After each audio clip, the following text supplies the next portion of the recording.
And now they head down to Florida. They'll have a back-to-back this weekend, Florida tomorrow, and then Tampa on Sunday. Paul Hamilton has more on that up at our website, WGR550.com. 5 games in the league this evening, 3 games at 7. Devils host Pittsburgh. Ottawa has Montreal in town, and then Detroit is down in Florida to take on Tampa. 9:30 sees the Oilers hosting the Sharks. Then at 10, we have Minnesota in Calgary. More draft profiles are up at our website, WGR550.com, courtesy of Howard Simon and Joe Marino. And the latest name is defensive tackle out of Toledo, Darius Alexander. To the Bisons, they are in action today at home against Durham. That game's going to get going just after 6. We'll let you know if anything changes there. You can listen to that game, though, if it does go off today, over on our sister station, The Bet 1520. Then over in the majors is a late afternoon kind of day for many of our local teams. Blue Jays are in Baltimore just after 7. The same is true for the Yankees hosting the Giants. Then at 10, the Mets are out west to take on the Athletics. And round 2 of the Masters is underway. Justin Rose, still your leader at 8 under for the tournament. We'll get more on this as we head into the weekend when Brian Koziel joins the show at 5:30. And do stay tuned. A special edition of Tee to Green tomorrow right here on WGR from 7 a.m. to 9 a.m. from Pendleton Creek Golf Club. That's your Paddock Chevrolet Sports Update. Paddock Chevrolet celebrating 90 years of being your hometown dealership. I'm Zach Jones for WGR Sports Radio 550.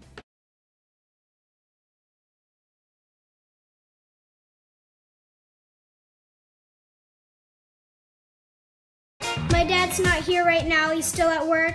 So I'm going to blast him. Mike Schopp and the Bulldog. I'm going to see if there's a clean version so that my parents and the people at my school will not get mad at me. We've got the spritzer filled with water just in case if stuff gets too fire. I'm going to set up the speaker and I'm going to listen to Mike Schopp and the Bulldog. I think this is the best Mike Schopp feature that I've heard in a long time.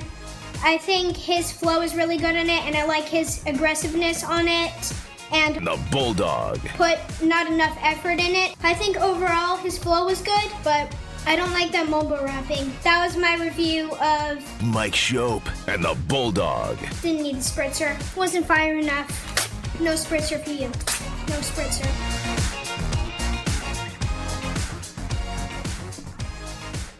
I feel like I got a sneeze coming. I'm sorry. You look like you have a sneeze coming. Introduce yourself while I'm gathering myself that was it. here. Hey, I'm Nate. That's it. I got nothing else. I think it passed. Thank God. I mean, yeah. You know, I'm surprised this sort of thing doesn't happen more often. What do you mean? Like that? Yeah. Just things that, I mean, listen, this is not the most difficult job in America. Nate, Zach, did you notice yesterday? I almost called you Nate again. This happens whenever he's here. Yep. I want to call you Nate. I don't know. Sorry. It's all right. Turning my attention away from my co-host for the day, Nate Geary. Zach, did you happen to catch yesterday? There was a live spot, and I quasi-belched in the middle of it. I did not hear anything, so I assume it didn't happen. That may have just been in your head. I didn't hear it. I was right in between lines, and there was like a... And maybe nobody noticed that. Don't just keep going. I didn't notice it. It thought like, the radio acted funny. Like, the signal came in and out. I don't know what happened. Anyway, hey, good afternoon, everyone. Glad to have you with us today after 2 solo days in a row. I've got Nate Geary by my side today for round 2 of the Masters and Bill's draft talk and... I don't know, like day 3 of Sabres postmortems, I suppose. We're still sort of on that. We're sort of on that train. Okay. We got to set up some ground rules here right off the hop. Zach is very much against us mentioning by name the golfer from Northern Ireland? The golfer from Northern Ireland. Well, he's on 18, luckily. You've been... Oh, okay. So... But my guy, Geary. But still... I've been briefed. We're going to be referencing him because he's... Once he's done, once he's off the course, I think we can go right back to calling him by name. Right? That's right, because we're no longer in any danger of ruining jinxing. His round. Maybe. Do you know what happened yesterday on this show? Did Zach fill you in? I got some context. So, yeah, Brian Koziel was with me at 5:30 yesterday, and we were talking about round 1 of the Masters to this point. Is that caddy urinating? I've wondered that. There was a cat. Did you see that just now, everybody? Sorry. All right, anyway, that guy, I think, was All right. Anyway, so Brian's with me, and Rory's having a great round. He's 4 under, and wow, Brian and I are talking. Brian says he's really played mistake-free golf. This is really nice. And I said, yeah, this is refreshing for, really the story with him, maybe especially at the Masters, it seems, has been lousy starts, and then on Sunday, he's done. He's the guy, you turn on the early coverage on Sunday, and he's already made the turn. It's 9 in the morning, all right, but he's posting a 62 or some nonsense, right? I don't know. He's like, well, he's going to post his number. We'll see what happens this afternoon. Like that's you. That. So he's having the opposite of that yesterday. Mistake free. Yeah, this is great. And Brian says, just to further it a little bit more. Oh, and he's got 15, maybe the easiest hole on the course coming up. That's a real birdie opportunity. I said, hey, don't sleep on eagle. Sure. Double. He parred, I think, 16 and then doubled 17 and goodbye 4 under. Well, he's rebounded nicely today. He's going to have the low today, I think. Yeah. Out on the course. Yeah. I mean, obviously, I've been watching religiously. I I basically have nothing else to do. I've been watching the last 2 days, and it's for the first my girlfriend moved in, so we've been she's still getting used to my general daily habits, and I'm trying to remember my habits now involve another person in my home, right? So last night she got home from work. I was already home and had the Masters on. But I had the Masters on, and then I had a stream of so I had maybe 14, 15, 16 on the laptop, and then the general feed on the TV. Yeah. And the look of confusion. Is this a bit much? And it was sort of the question was sort of posed do you need to watch both of these? Are these the same tournament? It's the same. And I'm like, yeah, but they're different. It's different feeds. And then I pulled up ESPN Plus and showed her. I'm like, I've got options. Yeah. Plus there's Masters.com. I'm going to flip through some things here. And immediately she could not wait to get your clothes off of you. Right. This is so hot. This is sexy. Yeah, this is the sexiest thing you've ever done. And then this morning, I'm not exactly the most morning person ever. Much like you, I'm sure, because you work in the afternoons. You don't have to be up, so very rarely am I out of bed by 7 a.m. if I don't have to be. But unlike you, I am an old person. So. True, that is a good point.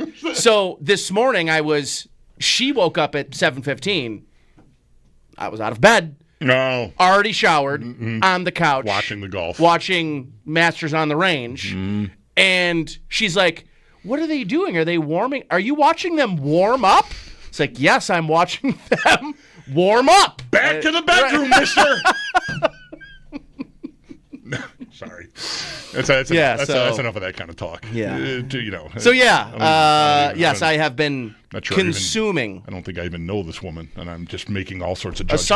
Assumptions. Assuming that she's attracted to golf. It's not right. Yeah. It really, it couldn't be more wrong. Yeah, no, I hear you. Today was, I'm pretty... I'm pretty devoted to my morning routine, and it includes a workout, a couple of hours worth of exercise. Sure. And which I could easily do while watching the golf. In fact, one might say today it's been made easier for you. Yeah, right. But today, for some reason, and I really don't know why I did not. I didn't want to question it too much. While I was having my second cup of coffee, I just thought, I think I'm just going to sit here. I think I just want to sit here and watch the golf. I don't want to get on the bike now. I want to just stay right here, even though I could watch the golf from my bike.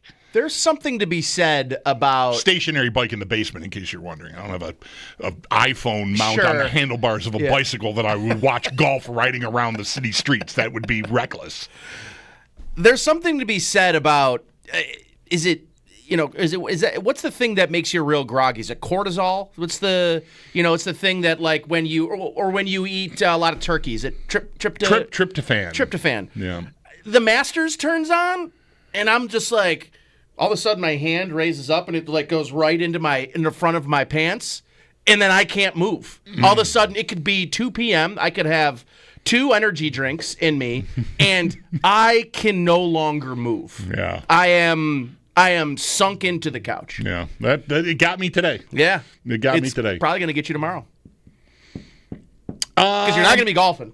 I don't think. No. Well, we have a 10 a.m. appointment at the dojo tomorrow morning. Oh, okay. Owen and I. Indoors. So, indoors. So you're getting both. We'll do that, and we'll have the stream on probably while we're there. And then, eventually, I will get that. What time? It doesn't matter. It's on all day. Yes.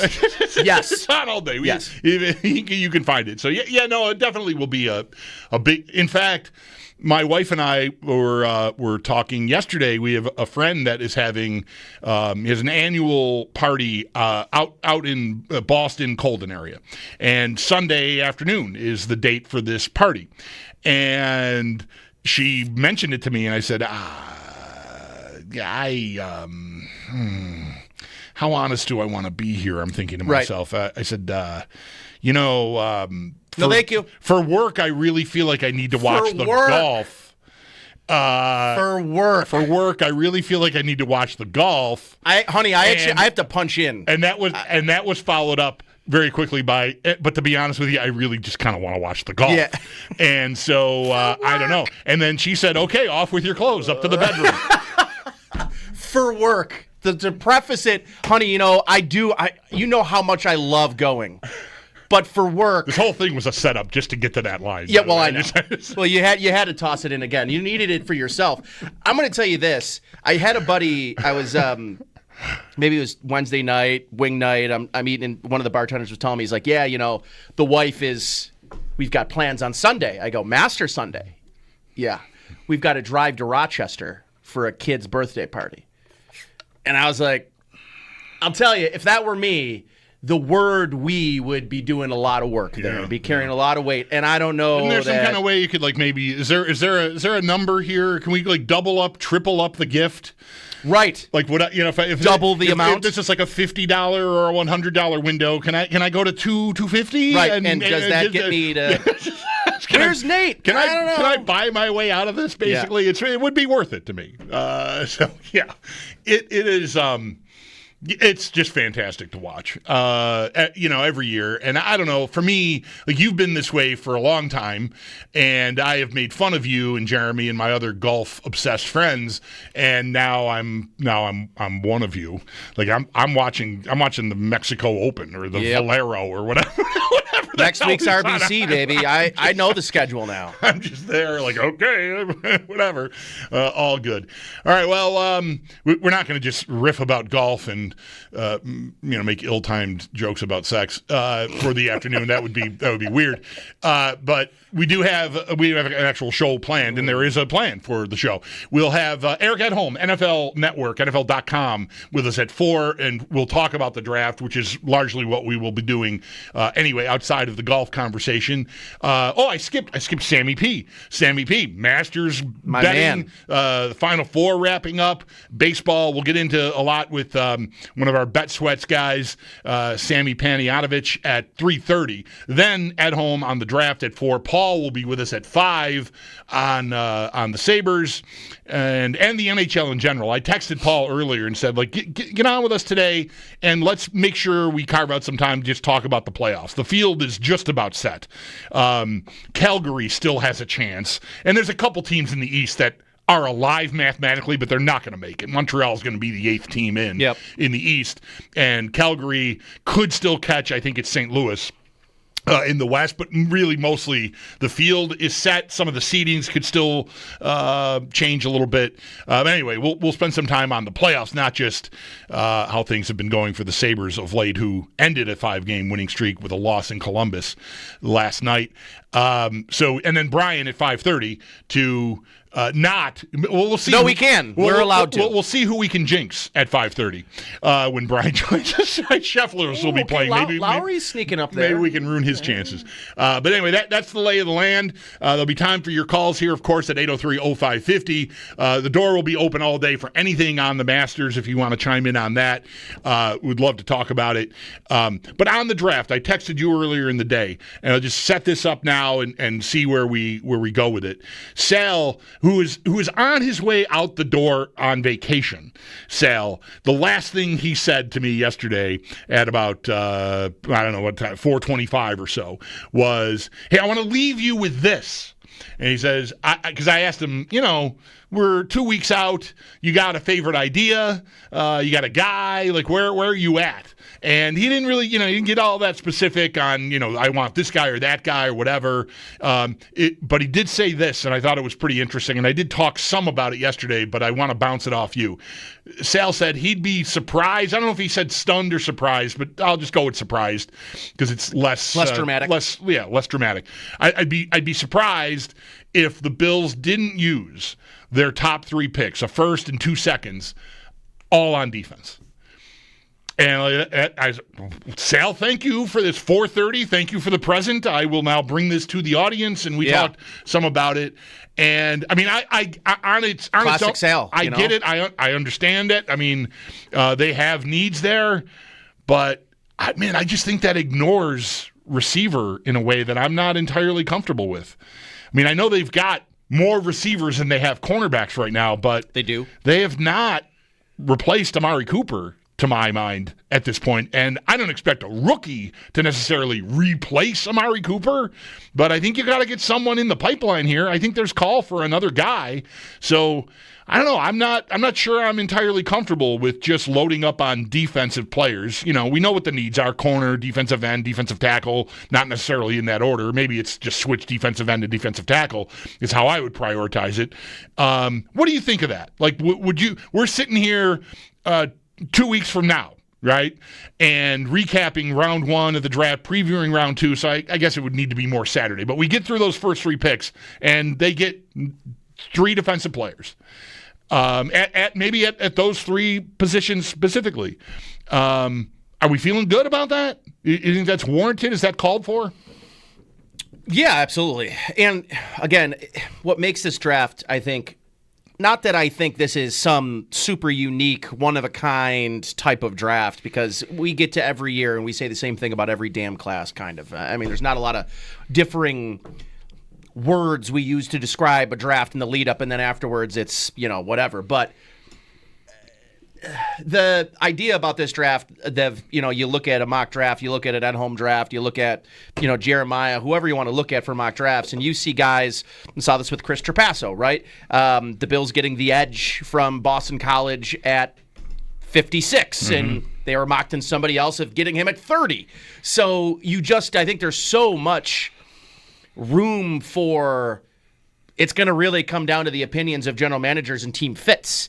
And not that that's, again, unusual to this draft and other drafts, but I just think there are so much variation between each position's second guy and the 5th guy at each position. So it just makes it hard to pinpoint where guys are going to go. And I think a lot of, somebody posted a tweet today that was like, if you had, Harmon, Grant, Amos, and Revel all on the board at 30, what do you do? And I was like, man, I would say that would be a great position for the Bills to be in, but I also might say it's gonna leave a lot of room for revisionists after the fact, because if the Bills decide to take defensive line and then they are in trouble at corner and they get a second rounder that isn't really ready to step in to be a starter right away, everyone's gonna say, well, you had an opportunity to take the corner at 30 and you didn't. For me, I think that in some order, they are going to have to address in their first 2 picks, corner and defensive tackle, and then decide whether or not that wide receiver is your 3rd pick or if safety is that. And they've got numbers at safety, but here's a point I haven't really heard anybody make. Everyone talks about, well, they got 4 safeties. Why would they want to draft another one? They've got 1 under contract after this year. It's a lot like defensive end 2 years ago. Cole Bishop. Right, yeah, that's it. Right. Raps on a 1 year or 1 year remaining on his deal. They signed Hamlin to a 1 year, and they signed that Forrest kid to a 1 year. Right. So they've got 3 guys on expiring contracts and 1 young player that's a second-round pick. They've got 3 more years of roster control on. That seems to me like more of a position of need than people want to just address to say on face value, well, they've got bodies, but that's not necessarily how you're going to approach every position. So long story short, wide receiver, you're talking about, they haven't really replaced Cooper. I'll say this about wide receiver as well. I would probably bet borderline guarantee that Brandon Beane is not going to want to get himself in the position he was in last year, where after week 5, he's going, we need to make a swing. We need to make a trade. Right. This isn't working. I think that they want to probably prepare that room or put more bodies on it than maybe and this could also mean they get through the draft and they don't take any wide receivers, and then they decide, we're going to pick up Amari Cooper. We're going to pick up somebody after there's wide receivers still out there in free agency. Maybe a little bit of what they did last year, which was Chase Claypool, Marquez Valdez-Scantling. Yep. Let's take flyers on guys that maybe could. There is no way Brandon Beane, to me, will get close to putting himself in the position he did last year, which is 4 or 5 weeks into the season going, yeah, this is a problem. That's why I think it is. That's why when Sal said it, the first thing I thought of was, because I have thought all along here, sure, everybody eats. That's what sticks in everyone's mind. And you got to kind of, not that people forget that the Bills made the trade for Amari Cooper, but what made them want to do that? What I think messes Josh it up. Allen went 9 for 30 in a game. Right. And what messes it up is that Cooper didn't really smash, and the offense still performed well. And, they were second in points, and they set a franchise record for points, and James Cook with all the time, everything. The offense functioned at a very high level. But they still felt they needed that guy. And to my eyes, like I said, I don't think Josh Palmer replaces Amari Cooper. No. He's more sort of in between Mac Hollins and Amari Cooper, I think, on the graph, right? And so those two guys left, only one guy's come in. I think it's exactly right to think they will still be looking for something to supplement what they already have. So how soon do they want to do that? Do they want to wait and search for the next Khalil Shakir on Saturday, or do they want to prioritize it more? Of course, it all depends on how the thing falls, right? If for some reason, let's just say hypothetically, they love Matthew Golden. Sure. Everything about him, right? His on-field, off-field character, Bills DNA, all that stuff. And for some reason, it happens that he falls far enough for them to be like, oh man, we could move up 2 spots and do this. I just wonder how tempting that would be, despite the more glaring needs. Because I don't think receivers as glaring as corner or D tackle, but the opportunity to get a guy that could step right in and really be someone who eventually could make a difference for you at that position. I don't want to leave it to chance to wait till Saturday, maybe. So yeah, I think that's one of those things you got to be really in their heads to know, how they've got it stacked and where they think the sweet spots are positionally, how much depth there is, because defensive tackle, we talk to Trapasso every week. And it's there'll be guys in the middle rounds that you can get to play the Daquan Jones role, the big guy next to Ed Oliver role. But I don't know, how do you want to just settle for a guy there, or do you want to get someone who could be maybe more than just a body, literally a body, right? Because there are definitely bodies, right? One-tech bodies, right? But that don't have a lot of juice in the pass rush. And I think if you're going to look for a long-term answer in this draft at one-tech, you want a guy that's got some penetrating skills that can get upfield and rush the passer. To put a bow on the wide receiver conversation, at least for the segment, is I think there's 2 ways to look at this. The first one is, again, we don't know what ends up happening. If Grant, Harmon, and 3 or 4 of those corners are off the board, and that means, to me, there was a run, and let's say 3 quarterbacks go. Jackson Dart goes before you, and, Tet McMillan doesn't go till 20, 22, 23. All of a sudden, Matt Golden's sitting there for you. You have to sort of determine, are we going to reach for a player that we might not love because of position or because of the run on them, or do we take the wide receiver? I think that, to me, is the one scenario I look at. The run on defensive tackles and the run on corners happen, and then a quarterback bumps up, and then all of a sudden Golden's there. Golden, to me, probably isn't a true first-round pick. I don't think he's a true wide receiver 1. There's probably one true wide receiver 1 in this draft, and he's going to be drafted in the top 3 or 4, and it's Travis Hunter.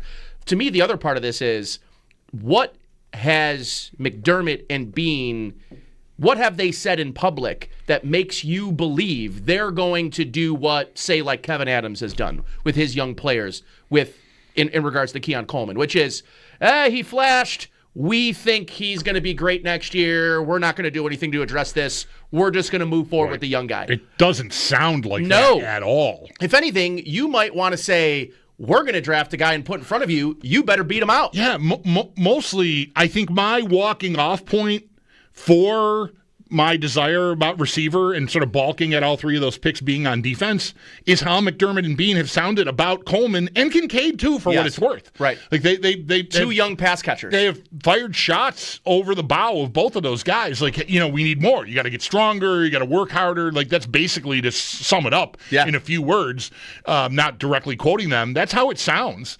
And so, yeah, I don't think I was as worried about receiver before they talked about Coleman the way they talked about Coleman. Yeah. I don't even know that it was on a radar for me. Yeah. So what? So we're going to have to... Because to me, too, drafting a wide receiver in the first or second round, that pushes him down the lineup unless he can beat... But here's the predicament you've put yourself in. You take a guy in the second round. Let's just use Trey Harris. Okay. And say one of our second-round picks is going to get pushed down the lineup. Either it's the one this year that we take or the one last year that we took. I don't love the fact that you've taken shots at wide receivers in back-to-back years in the second round, and one of them's not good enough to play. And that's probably, you'd be looking at maybe at best a timeshare there. Yeah. Right? Especially if stylistically, like Trey Harris, the player you mentioned, would be... Because what do you need? You're going to draft a smaller slot player? Like, Kyle Williams is a guy, but he's inside and outside versatility. Like, he's a guy that can play both, and he's not going to be a second-round pick more than likely. But yeah, like a guy like Trey Harris, the kid from TCU, Williams, like these are bigger body players that are your outside X-type receivers, and that's kind of what you want to see from Keon Coleman. And if you're drafting a guy in the second round, I just think that recency bias would suggest that guy's going to get the shot. You're not going to draft a guy in the second round and start with him at the bottom of your roster. I think that slots a couple of guys down, and I think the two guys that slots down are Keon Coleman and Curtis Samuel. All right, let's take a time out here. Sam Panayotovich from Bet Sweats is going to be our guest coming up after the break, and then we'll talk some more football as we go here. Eric Edholm from NFL.com at 4 coming your way. So lots of draft content. We'll keep an eye on the Masters leaderboard, of course, as we go as well.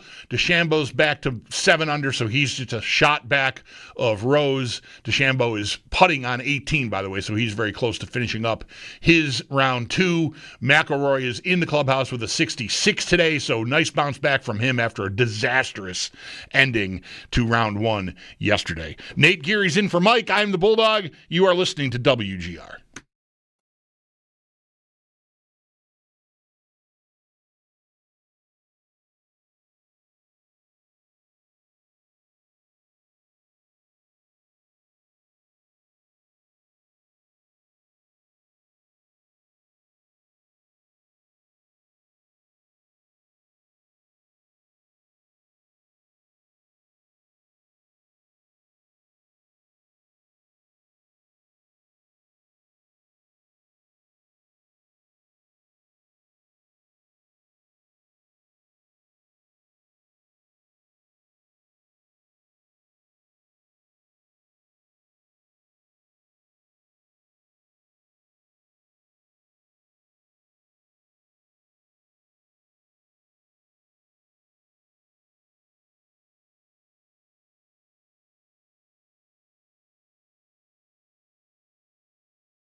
McIlroy. Bulldog gets Rory. How about the second 9? Birdie at 10. Birdie at 11. Huge break at 12. And the first eagle of the day at 13.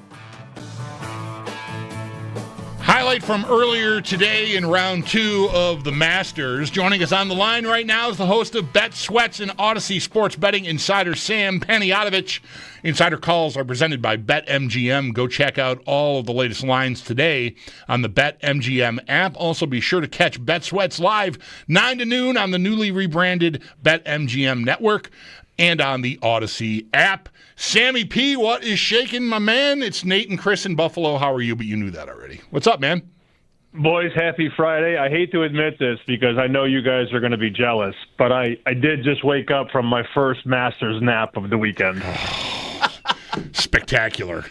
You know you're in bad with how much you're interested in the golf that's on TV if it interrupts your nap routine. Like for me, between like noon and 1 or 1 and 2 most days, there's 10 minutes in there for me to hit the couch, and that's it. But I've had the golf on both days, and I'm trying. I'm like, okay, I'm not looking at it. I can hear it. That's fine. It's relaxing. Eyes closed. Somebody does something, and I'm side-eyeing the TV, and then I'm rolling over, and then I'm just up.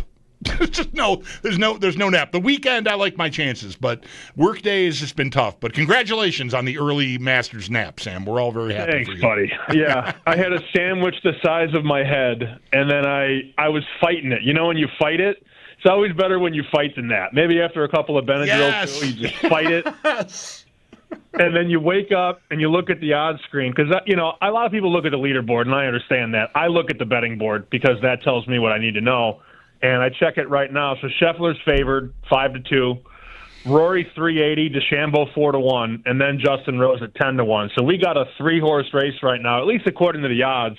And I don't freebase the Bulldog. I imagine if I did, that would be like betting Rory McIlroy. I mean, this guy's been alive, dead. It's been a remarkable 2 days. It's crazy to think that he still has 2 more rounds to go. I thought he was dead yesterday, and then he just goes on an absolute tear today. I still don't know how he hit that shot out of the woods, basically resting on the back of a tree, and he puts it 6 feet from the cup. He's a sensational guy, but I know Gary's a big Rory guy. I'm still waiting for the other shoe to drop. You know what I'm saying? Yeah. Well, we're glad that he's done playing, because Zach had issued an edict that we were only to refer to him as the golfer from Northern Ireland today, because as he was finishing up yesterday, as he was walking to the 15th tee, I was talking to one of our guys who's the host, one of the hosts of a golf show that airs on Saturday mornings here, and he's also one of our Sabres hosts, and Brian Colesville's his name. And he and I were both talking about how, boy, Rory's it's mistake-free. It's really good. This is different for him. Usually he's kind of messy at the beginning and then finishes strong and just not strong enough to get back into real contention. Like, this has been mistake-free. And Brian says, and he's going to 15, one of the easiest holes on the course, so there's a birdie opportunity. And what happens? Double there, double on 17, goodbye -4. So we were not going to be allowed to use his name while he was still playing. But he's done, and he's in with a 66, so he's safe. Okay, Rory. You bring up that shot yesterday. That's when he's going for eagle on the chip, and it does really get me because I find myself guilty of this too. I'm sitting there, I'm like, oh, this is an easy shot with crumbs all over my shirt on my couch, and then he puts it in the water, and I'm like, he sucks, Like, of course, that's my reaction, but. Look, a lesser man would crumble after a round like that yesterday, where you were charging, you were right near the lead, and then you finished one under rather. He was -1 yesterday. Actually, he was even yesterday. He was even.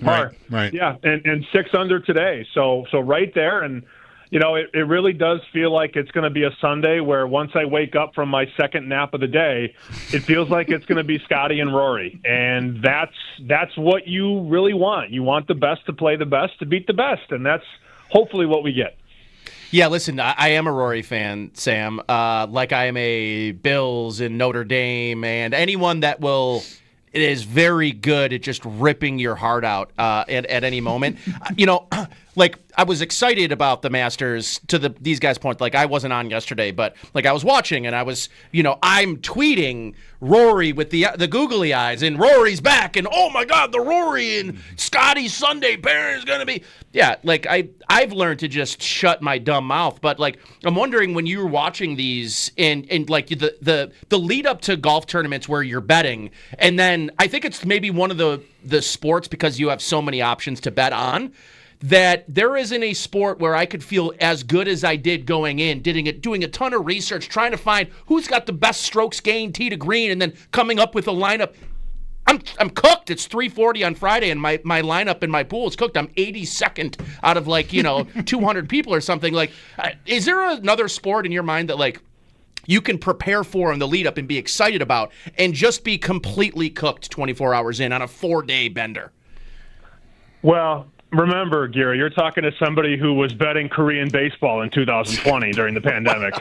So and those games didn't start until 4 a.m. There's nothing like having a dime on the Korean baseball game during COVID when you had no income and you're waiting for that check from the president to come through. So I've been through it, pal. Golf's a very humbling sport, not only to play but to bet on. And it's funny because a lot of the sharp golfers, and I'm using air quotes, you can't see me right now, a lot of the sharp golf people tell you, can't bet the favorite. And I believed that for a long time. And then finally, I got so tired of betting guys at 80-1 that closed at 40-1 and missed the cut. And I said, I like John Rahm. This is 2 years ago. And I remember I posted a bet slip. It was like a $500 bet to win around $4,000. And I posted it on Twitter, and I said, I'm doing it. I'm betting the favorite. Sharp guys, smart guys say, can't bet the favorite. There's no value. And the favorite usually has a chance to win. So all week I'm getting drilled for betting the favorite. And then the favorite wins, and people are like, the favorite, nerd. And it's like, you can't win. You can't win with smart golf gamblers. And my retort is, I'm done losing hundreds of dollars on guys like Corey Connors and guys like you get a good number and you beat the market, but they never win. These are the events, these 4 major championships. Go look through the records, guys. It's usually a really, really good to great golfer that wins these events. You mentioned the Korean baseball. There was some kind of basketball that would be live when I would wake up at 5 a.m. on a Saturday, and I have no idea even what the country of origin was. I don't know. Fine, let's just put a parlay together. Let's do it. Yeah, I don't even know what I'm doing. It's like on the nether regions of the app. Like it's like you press the wrong button and it's Pizzagate or something. Like I don't even know. It's just crazy stuff. But I'm glad you made it through that. How did you do betting Korean baseball? Korean baseball was a net negative, but I made up for it in Nicaraguan soccer. You think I'm kidding? No, those were the only. No, I don't. Those were the only. Well, right, you know me. We now. know, yeah. But those were the things that we had to bet because when we didn't have NBA or Major League Baseball or NHL, and obviously NFL didn't start until I think NFL finally came back later that fall. All these years run together, I guess. But we were betting, no joke, Korean baseball, Russian table tennis, and Nicaraguan soccer. And you had to get good at it if you wanted to win, because if you were bad at it, you ran out of money. What were those shows like? Yeah, You didn't have show. Did you have a show back then? No, I didn't have a job. I was in between jobs. There it is. Again, no income. He's just feeding it to his wife, There it is. Tough days.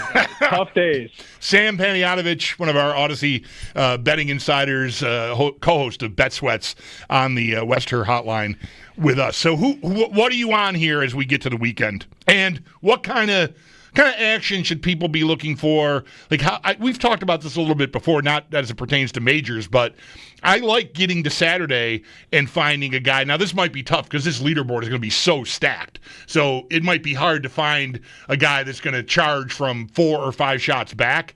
But I've won a couple times on guys doing that, like Saturday early enough that it you get lucky and you get there. How do you want to handle the weekend? If you're like, for instance, like I've got 2 to win outright bets going. Alberg, who's obviously still very much alive here, and the other one is Robert McIntyre, who's dead in the water, probably not even going to make the cut. So if I want to pivot, what do I want to do tomorrow? R.I.P. Bobby Mack, dead in the water. I missed that. R.I.P. Flowers. Let's see. Well, he's still on the course, but he's 3 over. Like he's not. Yeah, go ahead. I'm sorry. I thought you killed Bobby McIntyre for a second. I got really nervous, and I realized you meant he's not going to win the tournament. I don't know that there's anything to do on the outright market. I mean, coming in right now, betting Scheffler at 2.25, betting Rory 380. I don't really love that, and I don't want to tell your audience to do that either. But what I will say is you can attack a lot of these head-to-head matchups in the Saturday and the Sunday. So if there's a guy that you really like, and I will be looking to key Oberg. So if you give me tomorrow, say, Oberg against Corey Connors or Oberg against Justin Rose, it's an 18-hole bet, and whoever has a better score is going to win. I'm still bullish on Luda having a shot here. Now, is he going to win? The numbers say no. But in a head-to-head matchup, I'm going to put him in against a lot of these guys. And if you go to the leaderboard, he's 3 under. Like, give me a Luda, Tommy Fleetwood head-to-head. I'll bash that. I'll have Luda big. And that's probably going to be like a -110, -120 bet. So that's a guy I'm looking at tomorrow. A guy I'm looking to fade is Morikawa. This guy, he's just so overrated to me. I'm sorry if anybody's a Morikawa guy. I am not one of those people. So maybe take this with a grain of salt. But I think he's going to flame out tomorrow. So if you give me a matchup, Morikawa against Hideki, Morikawa against Patrick Reed, I'll be looking to go against Morikawa, and I'll be looking to play Luda. I also have a really funny story. I hate when people say that. Let me tell the story first, and then you decide if it's funny. But last year, when Tiger made the cut, you could tell on Friday he was struggling physically. Like, he was playing well, but he was really struggling to even walk, let alone golf. We had a group of guys that were betting hole-to-hole props on Tiger, which you can do at certain books. So you could do it at BetMGM, other shops. They were live betting him to bogey every hole, Bulldog. And if you remember last Saturday at the Masters, Tiger shot a 10 over 82. These guys were just betting bogey, bogey, bogey, bogey, bogey, and made a killing on Saturday. I don't think you're going to be able to do anything like that this year. But imagine how free that felt to watch that guy try and go up and down the course and just betting him the bogey. He bogeyed half the holes. This sounds like a little mini version of my Tage Thompson hat trick bet business model. I'm just going to keep hammering the That's same also thing. elder abuse. I'm just going to keep hammering the same thing, and eventually I'm going to win out. Sam, I'm sure you devoted at least an entire segment on your show this week to my big win on Sunday night. We did discuss your bet. I thought you quit, but the best ones always come back, so congrats to you. I don't need the amount, but what was the price? Was that like 60 to 1 or something? No. What I did was I never do it just the hat trick alone. It's always been with the Sabres. If they're favored, then I go puck line, so -1.5, and I think they were like +140 or something on the puck line. Thompson hat trick was 5,500, and still that wasn't enough juice to get me to like 1,000 or 2,000 on a $20 bet. So I added in 2 Rasmus Dahlin points, and luckily I got all 3 of those things. So $20 paid almost $2,000. Oh, that's it. Now you're done. You're done. Yeah, on no, that I'm for the year, done. right? I am done. Yeah. I missed out in January. I did it like once or twice between the end of January and now, and I'd been pretty dormant. I couldn't actively do any of this while I was in Puerto Rico. So I don't know. For you, I mean, this is your job and your professional life. For me, I'm kind of habitual with it, right? Like if I'm active, I'm doing it, and I'll look in there every day. When I'm not, it's like I sort of sleep on it. So, go figure, if you don't go in there for a little while, they hit you with some pretty juicy offers to come back. So I got one of those, and I was like, all right, fine. I'm hitting it. I'm going to deposit some money, and I'm going to get, half of that in bonus bets, and we're off. And luckily, I hit on that one. So. Let's not kid ourselves here, though, Sam. The only reason he's not doing any more betting is because 3 pairs of leather shoes showed up at the doorstep this morning. So, yeah, he's, that's going right to the bank account.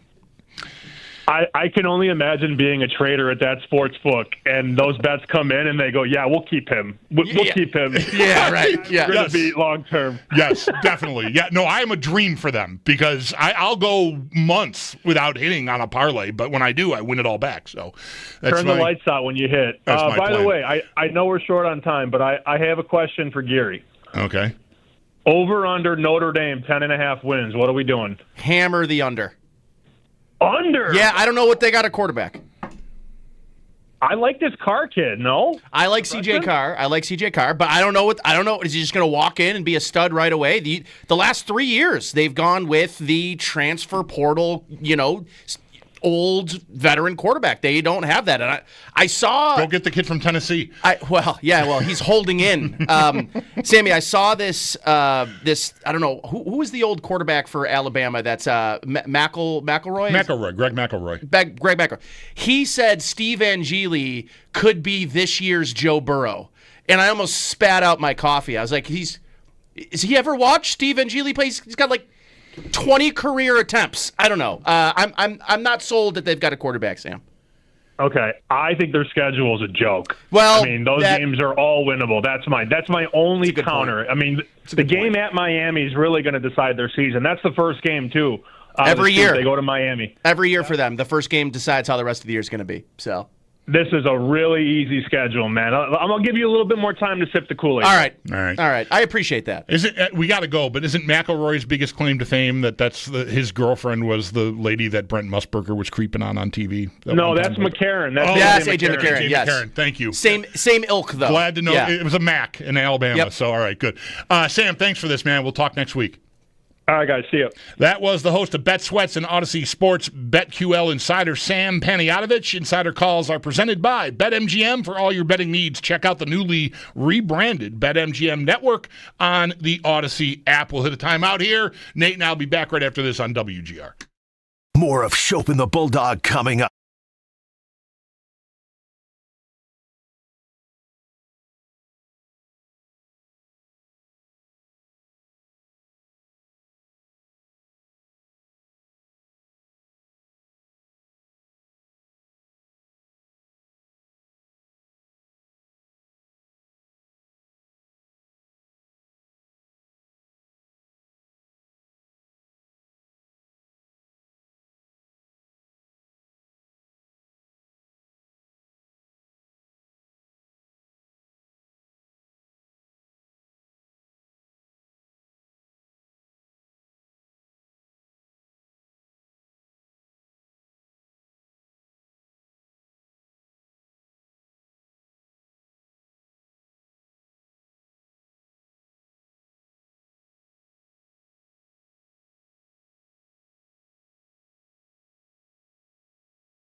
Rolling along here through a Friday. Nate Geary in for Mike. Want to remind you to tune in to our annual pre-draft special next Thursday, April 17th, from 4 to 6:30 p.m. Going to be streaming live on YouTube and the Twitch. We'll bring you the latest insights and mock draft predictions, insider information, and guest appearances from our entire crew here. That means Jeremy White and Joe DiBiase from our morning show, Nate Geary, and Sal Capaccio as well. The show is presented by your Upstate Honda dealers. Visit your local Upstate Honda dealer today for excellent deals on the entire Honda lineup, including the all-new Honda Passport. We'll hit a timeout here again. And speaking of the draft, Eric Edholm from NFL.com will be our guest right after this as we continue. Nate, again, in for Mike today. I'm the Bulldog, and this is WGR.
The Buffalo Sabres are off today following yesterday's loss. They are now on their way to Florida as they get ready for a weekend back-to-back. The Panthers tomorrow, then Tampa on Sunday. Paul Hamilton has more on this up at our website, WGR550.com. And do stay tuned.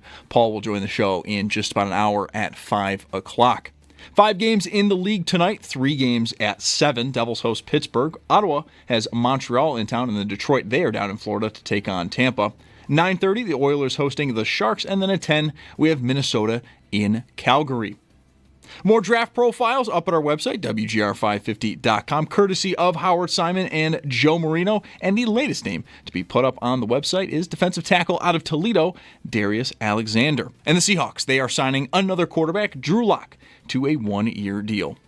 The Bisons are in action today, pending the weather staying good so far. They host Durham just after 6. You can listen to that game over on our sister station, The Bet 1520. For the majors, some late afternoon action. Blue Jays are in Baltimore just after 7. The same is true for the Yankees as they host the Giants. Then at 10, the Mets are out west as they take on the Athletics. And round 2 of the Masters is underway. Justin Rose still your leader at 8 under for the tournament. We'll get more as we head into the weekend when Brian Koziel joins the show at 5:30. And do stay tuned for a special edition of Tee to Green tomorrow right here on WGR from 7 a.m. to 9 a.m. from Pendleton Creek Golf Club.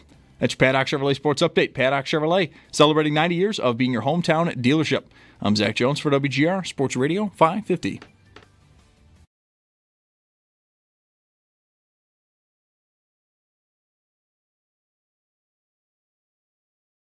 It's Mike Schopp and the Bulldog. They have this Panther sound effect that is just the cheesiest, stupidest sounding thing. Big voice guy going, Panther goal scored by Sam Reinhart. Where'd you get that thing? I trapped it.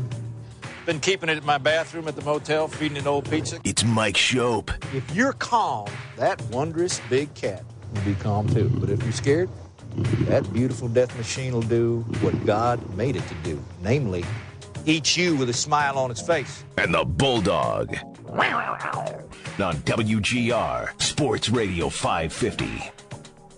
Sad but true, that might be my best work right there. I don't know. It's been. I don't know about sad. We're getting into 30 years here, and I don't know. That might be the peak of the. Anyway, glad to have you with us here on this Friday. Mike has got the day off today. Nate Geary is sitting in. I am the Bulldog, and we're happy to welcome back to the Wester Hotline Eric Edholm from NFL.com. Eric, I'm just buzzing through your X profile. Do you prefer X or Twitter? Habits. Power rankings. It says power rankings on NFL draft. Now, is that just football power rankings, or do you power rank fast food restaurants? Like, what is your area of expertise here? I'll do breakfast cereals. I'll do travel destinations. I'll do 70s rock albums. I'll do whatever you want. I really will. But right. For work purposes, yeah, they make me stick 1 through 32 NFL teams. Kind of boring. Well, I'll be more ready with cereal next time. Okay. When we're ready to have you join us. How's the draft season going for you? Does it feel any particular way? Like, is it slow? Is there buzz? Like, how would you assess just the world out there, the draft world right now? Yeah, big picture, it's been a little bit quiet, I would say. I mean, last year we had a quarterback-heavy draft, at least at the top, that added a lot of intrigue. There were a lot of chairs, but also a lot of people looking for a place to sit. You know what I mean? And so it was fun, kind of connecting dots and trying to figure out how many first-round quarterbacks there would be. This year is different. I mean, obviously, we still could have a 3-quarterback first round if you believe that Shedeur Sanders and Jackson Dart are gonna find a way in there somewhere. We haven't heard news on Aaron Rodgers. That certainly affects Pittsburgh, and we don't know what the Browns' plans are post Joe Flacco. So there's a little bit of that, but yeah, big picture, I think this class lacks a little bit of the blue chip, high end, no questions asked or very few questions asked talent. But I think there is depth, especially at certain positions like D-line, running back, tight end, and a few others. So there's value. There definitely is. It's just not maybe as buzzy a draft as we would normally get. Where do you land on how many quarterbacks deserve to go or how many you think will go? Those are two subtly different questions. Yeah. In round one. I mean, if you look at my top 100 rankings, and, obviously teams do these things differently, whatever, but I only have one quarterback in my top 32. Now, Shedeur Sanders just outside of it, Jackson Dart a little behind him, and then a couple others in tow in the final 50 picks or so. But, yeah, I mean, quarterbacks are judged differently, right? Obviously, I think there were probably people in the league who didn't think Josh Allen was a first-round quarterback based on his Wyoming tape at one point. So, it's obviously gonna depend team by team. How big is the need? It feels like Cam Ward's going to be the first pick. There hasn't been any kind of deviance from that in the last 3-4 weeks, I would say. So, how many teams really, truly feel that need to fill that before somebody takes their guy? I don't know that it's a high number. That's why I'm having a hard time placing Shedeur. Yeah. I know the betting markets are saying he's going to be in play for New Orleans at 9. Steelers at 21 have to be a factor. There are a couple trade down teams, but right now I tend to kind of lean towards the fewer rather than more. I don't know that it's going to be 3. I don't know. It wouldn't be shocking if one of those guys, or if not both, slipped to round 2. So we'll see. That's part of the excitement, I suppose. Yeah. Well, it's tricky. With quarterbacks, they're always elevated. You said it. Last year it was, a sexier conversation because we had different guys and more needs, and even there were veterans trying to find chairs, and it was, that drives the conversation. So we're always, anyone that's in this kind of business here is always going to be talking about quarterbacks, even if they don't deserve to be picked, in the top 10 or top 15. And that sort of creates, I think, on the outside of the teams, the idea that there are 2 or 3 or 4 guys that weren't being picked. And in the end, I guess, maybe we'll obviously find out on Thursday, 2 weeks from yesterday when it happens. But I'm kind of with you, man. Like, I don't know that I would trust, as a first round pick anyway, other than Ward, any of these guys. Yeah, and even Cam Ward, I don't, if I was stacking him against last year's group, I would probably be slotting him somewhere in between J.J. McCarthy and Michael Penix and Bo Nix, somewhere in that range. Now, granted, those guys went, 8, 10, and 12 or whatever it was. So that's right. That gives perspective now, but Ward's going to go first in this draft. And, obviously has a lot of college football experience. Shedeur started for parts of 4 years, too. Tyler Shuck, was Justin Herbert's backup at one point. I mean, he's been in college football for a minute, too. He's 26. So there's some guys with some real experience out there. But, yeah, as far as sort of turning over the keys day one or even having a plan of, at some point during their rookie year, them starting, the list is pretty small. But I think Shedeur's been a little unfairly beaten up in this process. And if his last name was Johnson, maybe there wouldn't be as much hatred or even buzz, whatever you want to call it, but there might also be a clearer picture of what he actually is. And there's some game manager to him, but he's a tough kid and he's accurate, and that can play in this league. So I'm kind of fascinated to see where he does eventually end up. Eric, let me ask you, like the Bills. At 30, it just feels like I have seen so many variations of what people, who people think are going to be available, which position group that they need has the run early that maybe forces them into another pick.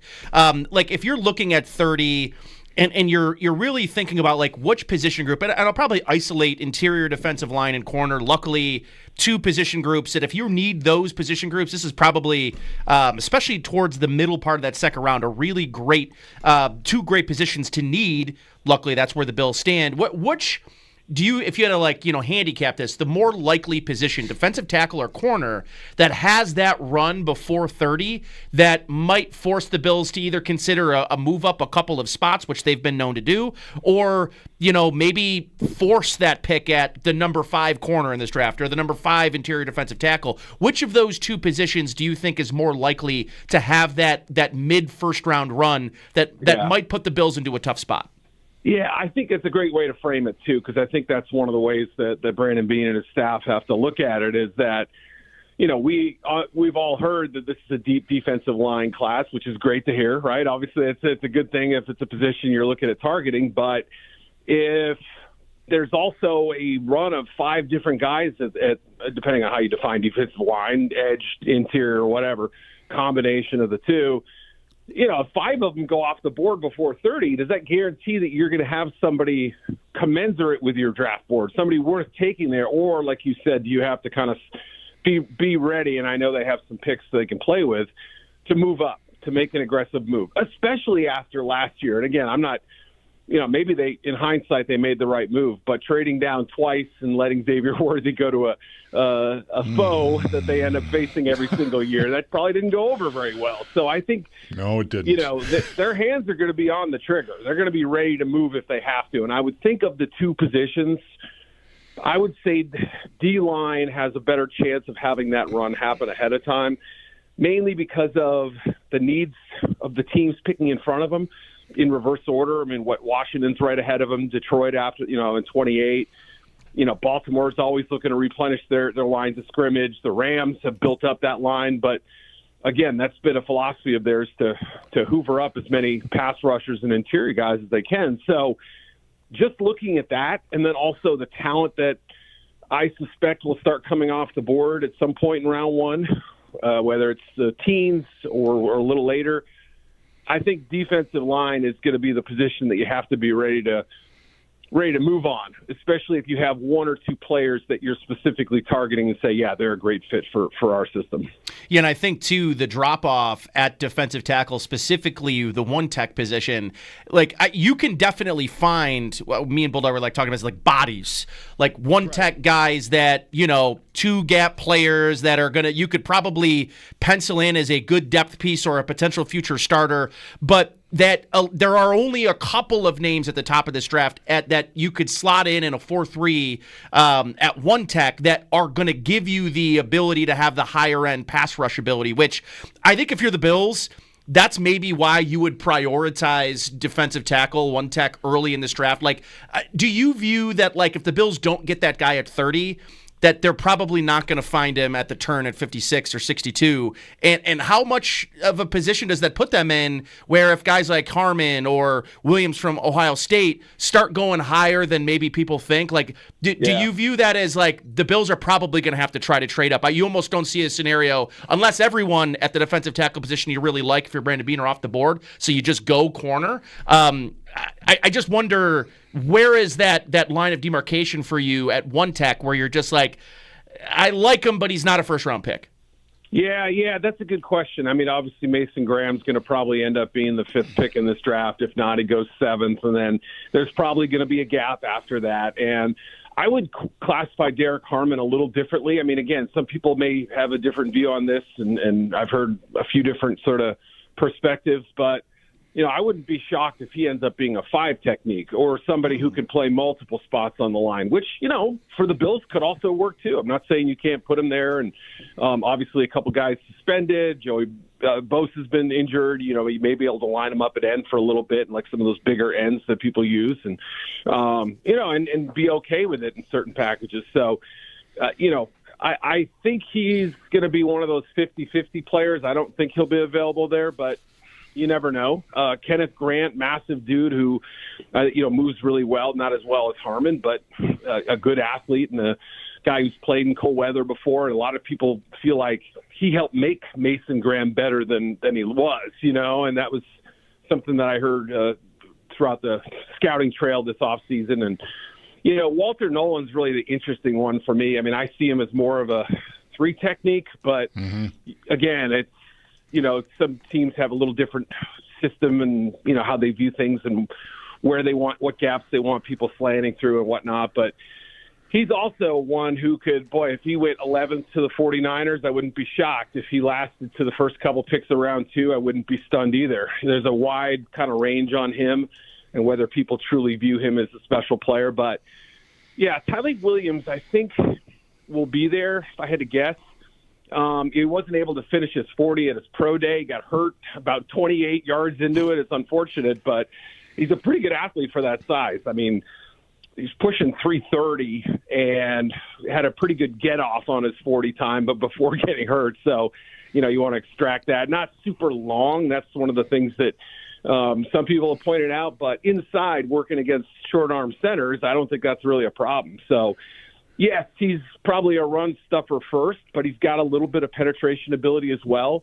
he's maybe the tipping point. So like you said, if you see him go 28th or 9th, that's or whatever, even earlier than that for that matter, it's a bad sign for the Bills, or a sign that they need to pick up the phone pretty quickly. Eric Edholm, NFL Media, NFL.com on the NFL Draft here on the West Her Hotline. I want to pivot to talking about receiver here for a minute with you, Eric, because I know, like, usually, I hope I can get this out without it taking up too much time. The final game informs a lot of how the fan base and maybe even the team feels about what their needs are. And the Bills lost another close game to Kansas City, and the defense did not have a strong showing again against the Chiefs. Not that there's a ton of shame in that, but then, of course, 2 weeks later, here come the Eagles, and I mean, they just repeatedly punch the Chiefs in the face over and over again. And the day after the Super Bowl, it's like, oh, I got to improve my defense because it turns out Andy Reid and Patrick Mahomes can be stopped. And then, like, as the weeks go by, I sort of start to think, well, I don't need to beat Kansas City by 24 points like the Eagles did. I just need to beat them, and I'm right there even with my defense. And I've had the ball in Josh Allen's hands around the 2-minute warning with a chance to win with a touchdown 2 years in a row in the playoffs and not gotten it done on that side of the ball. That's not to take the defense entirely off the hook, but I wonder about a receiver if it were to fall right for the Bills anywhere with those first 3 picks, really. I mean, from 30 right in through to the second round. What do you think of their need there and whether it will line up with where guys will be available on Thursday and Friday? Yeah, let's go through it quickly. I mean, at the 30th pick, you're probably looking at guys like Emeka Egbuka, who I think is going to walk in and be a kind of a pro's pro right away. He doesn't maybe have any superstars, but a very well-balanced, dependable, polished player who I think could be very good in time. Probably not a number 1, but maybe, I don't know. I don't know that his ceiling is exceptional high, but I think his floor is pretty high. Luther Burden, kind of a slot guy, interesting, has some real good yak ability. I mean, he breaks tackles like mad. He's got punt return ability, which, obviously if you have a special teams trait, it's a nice little add-on there. Sort of built like Deebo Samuel a little bit, more of a running back build and a receiver. And, again, depending on what you think of the Iowa State kids and guys like that, those are probably your options there. In round 2, it probably broadens a little bit. And you have more different body types, kind of the quicker, smaller guys like Jalen Noel, who I think is probably more of a second rounder. Jack Besh, who's probably got more of a similar build to Luther Burden, thicker, slot guy who can go up and get it as well. I really like his competitive spirit a lot. And then, some of the smaller, quicker guys, maybe he's a little too much like Khalil Shakir, but a Kyle Williams from Washington State or something like that. But yeah, I mean, I think the options are a little bit limited after day 2, though. And I feel like we've been spoiled a little bit in recent years. I mean, I would say 8 of the last 10 years we've had what you could safely call a good wide receiver class. This one has its high notes for sure, and I think there will be some value picks. There always are, but I don't know that I'm totally enamored with this group to where you say, we'll find one. We'll get one along the way. I think this is the exercise where you have to say, like, where's the most likely place for us to find value? And I would guess it would probably be that second round, one of the second round picks. Where do they have 2 2s, no 3s, and 2 4s? Is that right? Right. Yeah. So, again, depending on what happens with trades, are they moving up? Are they moving down?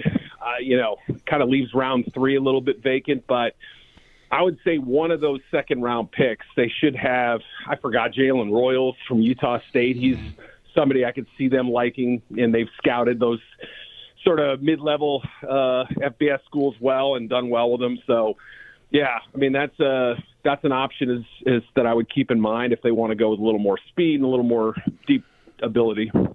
Eric, we had this conversation earlier in our first hour about what it could potentially mean if the Bills do find themselves in a position in the second round or at 30, if they do take a receiver. And to me, it most likely means that you're pushing Keon Coleman down your depth chart. And then you've got 2 second-round picks in back-to-back years, one of which is going to see less playing time. If you were to look at this draft class right now and sort of predict if Keon Coleman's in this draft, where in your mind, maybe take out what you saw from him in year 1 in the NFL, but just look at him as a prospect, is he still probably that early second-round guy in this draft too? Or maybe because of where the concentration of talent in this draft is, which is probably in the high 30s and into the 50s, same place kind of? Or do you can maybe view them as, maybe that's a reason the Bills don't take a second-round guy? Yeah, that's an interesting way to look at it. Now, obviously, if you find a different type of receiver, who complements what you already have at a little bit more deep speed or something like that, then all right, good. But yeah, that's an interesting way to frame it. We talk about, what if the quarterbacks were all lumped with last year's group? Well, let's do it with Coleman. I think his size, his strength at the catch point, was his competitiveness, was all the things that people were talking about. And you saw flashes of it, obviously. But, yeah, I would say if we just knew what we knew coming out of – I was about to say Michigan State, but if we're coming out of college, you'd probably be putting him in that Burden, Egbuka, late first, early second round range, I guess. And one of the reasons why, as I said, kind of hinted at earlier, this isn't a banner group of receivers. We're not, we're not going to look back and say, oh my goodness, the vaunted class of 25. And again, that's no disrespect to the guys who are in it, but I just think there's very little chance of this group surpassing what we've had in the last decade, very many of those classes. So I still think he would probably go in that same kind of range, depending on, what the team needs were and stuff. But, yeah, obviously there's a hope that he takes a step up, that Dalton Kincaid kind of returns to form a little bit, and, Shakir keeps stacking impressive games and seasons and all that, and then they could add one more. I would, again, maybe I'm barking up the wrong tree here, but I would like to see somebody who can, take the top off of defense and be able to get downfield and really take advantage of Josh's arm strength, because, who was he targeting on that last throw? He's targeting the tight end. I know it was a broken play, but it kind of gives you a snapshot of they didn't really truly have that guy last year. Yeah. Eric, real quick before you go, I want to circle back to the quarterbacks. And we heard last weekend, I think it was, that Jalen Milroe had been invited to the draft and had accepted. Yeah. Do you have any insight into how those decisions are made? Because I thought I had read and heard earlier this year that they wanted to make sure they were more selective because they don't want to embarrass people. I think it's pretty interesting that Milroe was invited and has accepted. Now, the official list doesn't come out till, I believe, Monday. So, again, this is a report. Okay. I work for the league. I got to cover my you-know-what on this. Gotcha. But, yeah, when those things come out, there's always a handful of guys that you say, interesting. Okay, I didn't know we were considering him in the top 40 or so picks. So, but then again, every year there is somebody who slips to round 2 or – they go to the draft, they don't get picked, and then they fly home Friday morning or something, and they're not even there. Some guys stick around. But, usually this is based on feedback from the individual clubs. Mm-hmm. I'm sure National Football Scouting, the folks who kind of put the combine list together and help that event and organize the sort of the scouting world, if you will. Yep. I'm sure they have input on that. I put Milroe, I think, at number 68 or 70 on my list. That's kind of a measure halfway between where I think he is as a prospect, which would be probably just outside of my top 100, and where the league might view him or where he might end up being drafted. So it's a little bit of a balancing act there. Yep. So, does that mean he's going to be a top 50 pick? It wouldn't totally shocked me, just because if you've seen the guy move, he's a special athlete. It's just that we're talking about a pretty unrefined passer in some ways, and guy who may have taken a step backward last year. So, I was with you. That caught my eye. All right, Eric, thank you so much for the time. We really appreciate it, and we'll get to work on, takeout power rankings next time we get a chance to visit, man. Have a great weekend. Prepared for some pushback, I'll just say that. All right, fellas. All right. Thanks, man. That's Eric Edholm, NFL Draft, NFL Media, NFL.com. A lot of NFLs there. All right. We'll hit up a timeout and kind of kick around some of what we may have learned during join that conversation, you want to get in on the conversation, you got a guy, you got a dream scenario, nightmare scenario, top 3 picks by the Bills all going on the defensive side of the ball, yay or nay. Lines are open, so your opportunity is now. 803-0550 is that number. Nate is in for Mike today. I am the Bulldog, and you are listening to WGR.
Florida's. They've got a weekend back-to-back here. The Panthers tomorrow, then Tampa on Sunday. Paul Hamilton will join the show in just about a half hour to talk more on yesterday's loss and what's to come this weekend.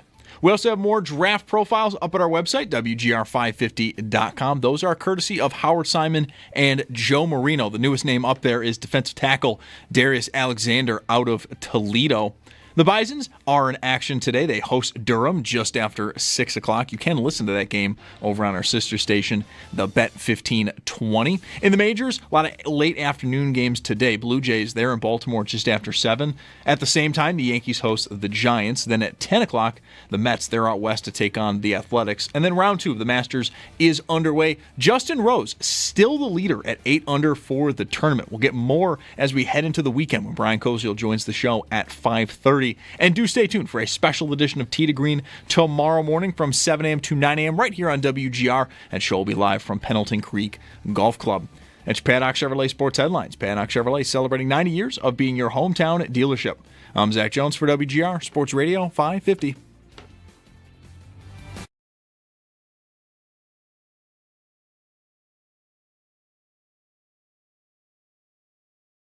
I think at number 68 or 70 on my list. That's kind of a measure halfway between where I think he is the prospect, which would be probably just outside of my top 100, and where the league might view him or where he might end up being drafted. So it's a little bit of a balancing act there. I mean, does that mean he's going to be a top 50 pick?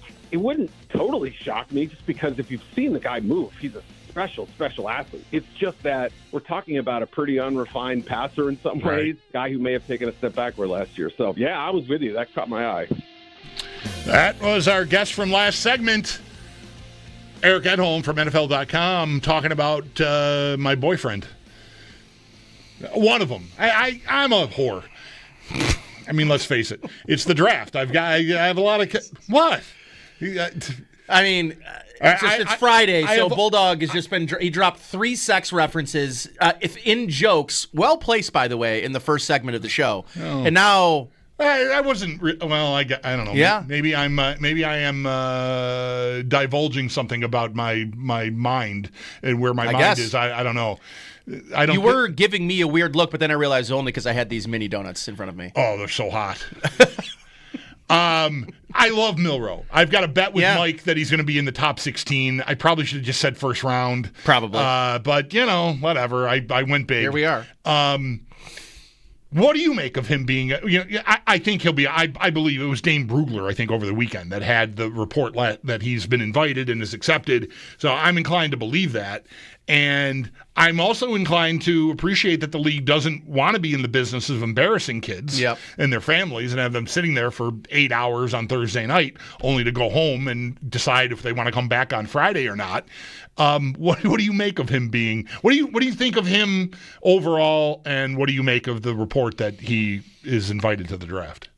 I used to do a lot more work on quarterbacks when. The Bills didn't have one. And your playing career was fresher in your mind. Sure, yeah. And it mattered. So, I don't do as much time on the quarterback position that I used to. But I'll tell you this. Pittsburgh's dumb enough to use a first-round pick on him. They're desperate enough.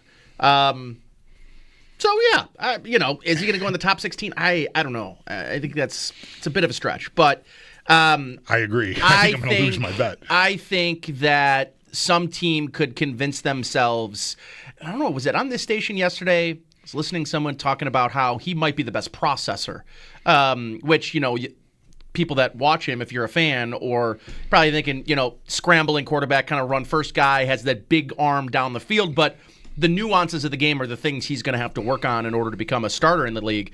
But, yeah, there's something about Alabama quarterbacks, and it's not just Milroe, but you kind of go back to these guys that all just are they're more so a product of the environment that they're around, just elite talent from offensive line to weapons, and then on the other side of the ball, putting you in advantageous situations. It didn't feel like he took the step last year that I think a lot of people thought he was going to take. Yep. But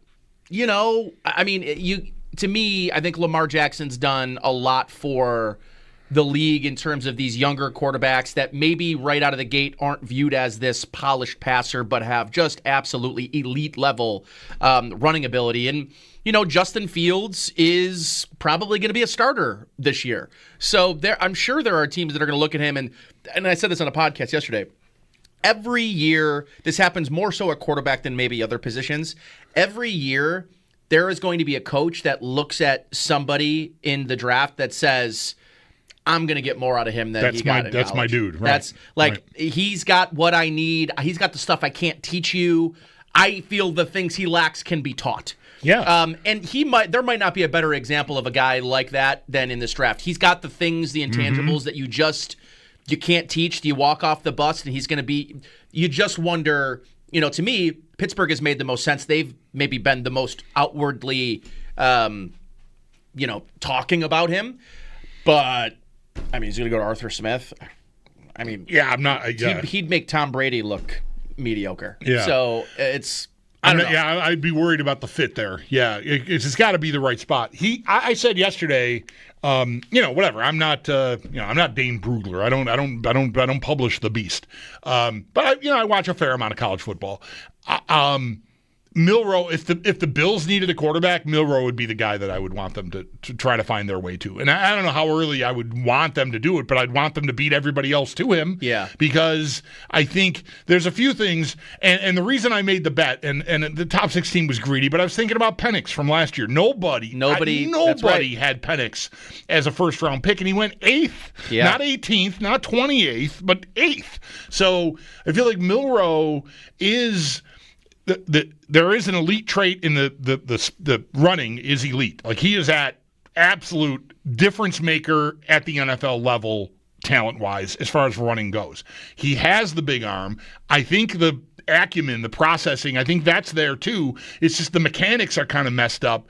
And I just feel like some team is going to look at him, and I know that there's the cautionary tale of Anthony Richardson out there, who only played like whatever it was, like barely 1 year of college football, and was drafted 5th overall on traits, on tools, right? Yep. Big elite runner, big arm. We can teach him the rest, and that's bumpy so far. Milroe's played a lot more college football than him. A lot more. And I feel like is getting credit for being off the charts, character, alpha dog, leader guy, right? Like teams get seduced by that, and that can be a trap too, because you got to have the goods on the field. I just feel like if you've got an elite trait, which he does, which is more valuable than ever in the running, you've got the processing, you've got the character, he can be my quarterback, he can be my leader in the huddle and in the weight room and all the stuff you need him to be, first in, last out, all that stuff. Man, I can work on the mechanics, right? Like I'm just admitting I'm seduced by that. As much as I think it all can be a trap, I like him better than anybody in the draft. Like I would say right now, it ain't worth much because I'm just little old me and little old Buffalo, but I think he'll be the best quarterback in this draft. I think there's a very good chance he gets in the first round if Jackson Dart goes to like 9. If there's 3 quarterbacks in the top 10, I think you can feel very good that there's a good chance someone's going to move back into the first round. Maybe it's 28 to 30 in that range and says, we're not letting him get to the second round. We got to get in front of the Giants. And I think that could absolutely be a scenario where he becomes a first round pick. I think 3 quarterbacks will go in the first round. I don't know if 3 will go in the top. It's going to depend on, do the Giants take Sanders? Right. And if they don't, does Sanders fall? I tend to think that the Saints are going to take a quarterback. I'm not, it's not coming from a place where I'm like, I got insider information or anything, but they're connected to Sanders a lot. It makes sense to them, for them. And then, I think it could be very likely. I don't know how much the Rams like Jackson Dart, but I think the Rams are another team that are like, we've got an old quarterback. It's time, yeah. This might be, to get a guy in waiting, I think it makes a lot of sense. Yeah. How do you feel about Sanders? Because I'm scared of him, and it's not because of the dad and because of the whatever. I don't care at all about. I don't think he's that good. Right. Yeah. That's it. As a player, there's no elite traits. Right. Right. Maybe higher floor. Processing, High very floor. good. But, like, athletically, he's not going to be able to do what he did in college. Now, I know he had a flawed group around him, and so there were breakdowns, but he, to me, watching him, reading about him, had too much of a tendency to try to create off script. And he's not the athlete that's going to be able to get away with that in the NFL at all. He doesn't have the arm to make throws on the run down the field and be that big play dangerous guy on those sort of off script plays. I just think he's a very ordinary athlete. And that would really worry me. If I'm investing, talking about at 3 overall or something. How much different is he than Michael Penix?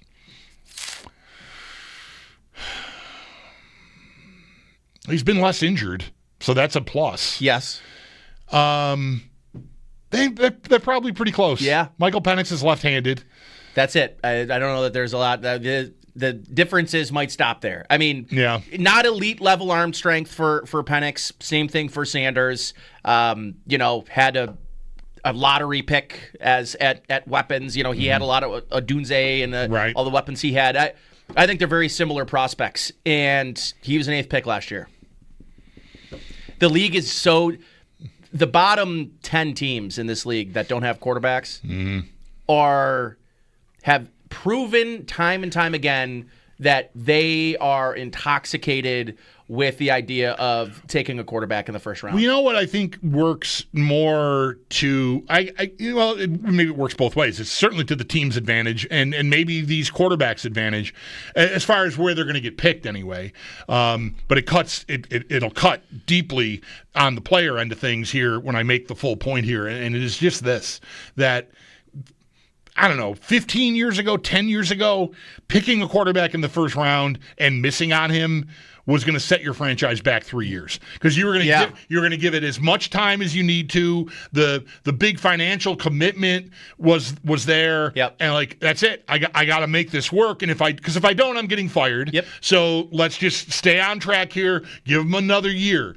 And like EJ Manuel, it was jarring. I felt like around then is when it started to change, right? Like EJ got 14 games. Yeah, that was it. And I'm not saying he deserved more. I'm just saying 5 years prior to that, he would have gotten more. He would have gotten 3 years. Yeah. Yeah. And instead it's just like, nope.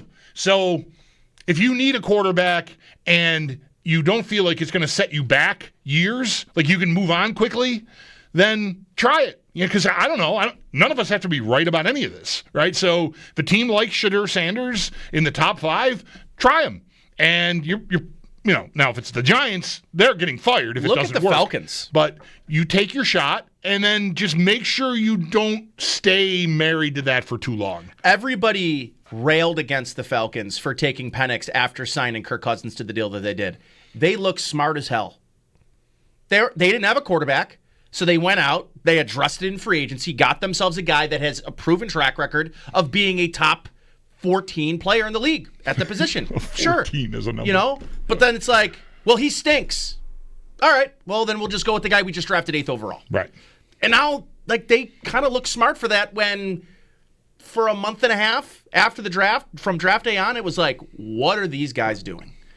And if you don't have a guy, you need to try as many times and have that. Because if not, you're just going to build one of these rosters like Minnesota, or you're going to have – and Minnesota's a great roster. They're a Super Bowl-ready roster, and they're talking about playing the guy that they drafted in the first round last year, but they don't know what he is, the injury. They've been mulling a move to Aaron Rodgers, which, seems bad. But that is like, there are great teams without quarterbacks. Most of the bad teams are quarterbackless. Yeah. But yeah, I mean, if you're a team that's considering Aaron Rodgers, you should probably be considering one of these quarterbacks in the first round. Yeah. Let's pick up on that on the other side of this break here. Talk more Aaron Rodgers? The Steelers and TJ Watt and like what they are doing to themselves by just keeping the candles all burning for Aaron Rodgers. We'll get into that as we continue. Paul Hamilton at the top of the hour on the Sabres and the NHL. The playoff field is just about set. The seeds aren't all locked in, but I think we got a pretty good idea who the 16 teams in are going to be. So we'll get into into that and more with Paul at 5. Brian Koziel at 5:30 on the Masters, which is continuing round 2 ongoing here. No changes at the top of the leaderboard at this point. The top 3 guys are all in the clubhouse. Rose leads by 1 over DeChambeau and 2 over McIlroy. Hatton is there. He's still on the course. Corey Connors is still on the course. And so a lot of golf still to be played, but we'll get into it with Brian at 5:30 as we continue. Nate Geary is in for Mike. I'm the Bulldog, and this is WGR. Got some.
Super cool to have you hanging with us here on a Friday afternoon. Nate Geary in for Mike today. Hopefully, Mike will be back with me on Monday. We're angling for the draft. We've got our big draft special on Thursday. All the guys at the station will be involved in it. We're excited about that as well as excited about the golf. We've got Brian Koziel coming up in half an hour to talk about what is left of round 2 and what has happened already in round 2 at the Masters. Pretty cool that they seem to have really. It's a little windier today than I guess it was yesterday at this time. So there is that. But really the weather is just, chef's kiss. What do you mean? There's weather somewhere that isn't. Well, here, you know what I realized yesterday? Because I'm feeling it too, right? I even thought, while I was in Puerto Rico, I knew it was snowing here, and I felt bad, but I thought, wow, we timed this perfect. We're missing the last and you're gonna come back rattle and boom, of winter. right? No, but I looked. Because now that I'm I'm a golf fanatic, I keep a handicap, I post my scores, so they're all there from last year. And I know I played March 5th last year. I think I've mentioned this to you. As early I played in Feb last year. Okay.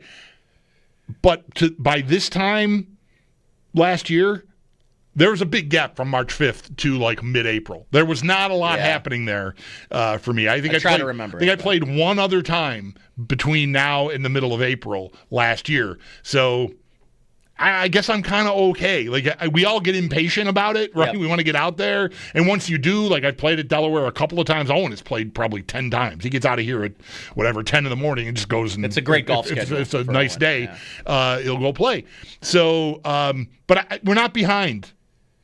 Really, we're not. I don't think we are. I know it sucks. We want it to be nicer out. We want to go play. Feels like we're behind. But I'm not. And that it's not even talking about, Puerto Rico, which was nice. Yeah, I got to golf. I have a work trip coming up to Atlantic City. And I got my New Jersey courses locked and loaded. Those tee times are booked. I had a California trip earlier last month. I saw, had those booked in. Did a lot of research. Yeah. I need to golf soon.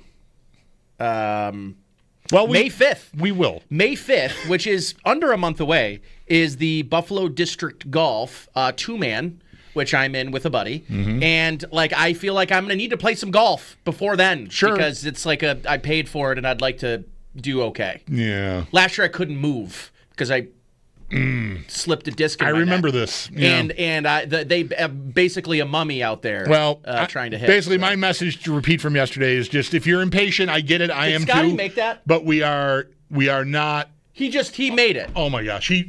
What is this, 12? Yeah. So he drove way over the green into the elevated brush, but it rolled out much like it did earlier. Oh, it ended up in the trap. Okay. No, that was from last year. Oh, that's from last year. Yeah. Sorry. Okay. He just loves this hole. Rory had the same shot earlier today where he went way up into that stuff, but it rattled out and was just there in the rough, and he just had a little pitch shot, and Scheffler made that shot. That's Scotty for you. Anyway, if you're impatient, we're not that far behind, or really behind at all, as far as, for me anyway, rounds of golf. And I think if it had been nice enough to play last year between March 5th and now, I would have played, and I didn't. So, I don't know. Anyway, that's all. Paul Hamilton coming up at the top of the hour. Just hang in there, golf people. Or hit the dojo. I'm going to the dojo tomorrow. Gonna go play a couple hours, get some swings in, and hopefully not break my back. All right, Paul, right after this with Nate and me on WGR. Caller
Buffalo Sabres are off today as they head down to Florida for a weekend back-to-back. The Panthers tomorrow, then Tampa Bay on Sunday. We'll get more on that and also the NHL playoffs as Paul Hamilton joins the show next. We are under 2 weeks away from the start of the NFL draft, and we do have more profiles up at our website, WGR550.com. Those courtesy of Howard Simon and Joe Marino. And the latest name to be put on the website is defensive tackle Darius Alexander out of Toledo. Just a few minutes ago, Ian Rappaport is reporting Saints quarterback Derek Carr dealing with a shoulder injury that could threaten his availability for this season. Carr is apparently weighing his options, and that includes the possibility of surgery. The Bisons, they're in action today. They host Durham just after 6. You can listen to that game over on our sister station, the Bet 1520. And then round 2, the Masters is underway. Justin Rose still your leader at 8 under for the tournament. We'll get more as we head into the weekend when Brian Koziel joins the show in just about a half hour at 5:30. And do stay tuned. A special edition of Tee to Green tomorrow morning from 7 a.m. to 9 a.m. right here on WGR as the guys are live from Pendleton Creek Golf Club. That's your Paddock Chevrolet Sports Update. Paddock Chevrolet celebrating 90 years of being your hometown dealership. I'm Zach Jones for WGR Sports Radio 550.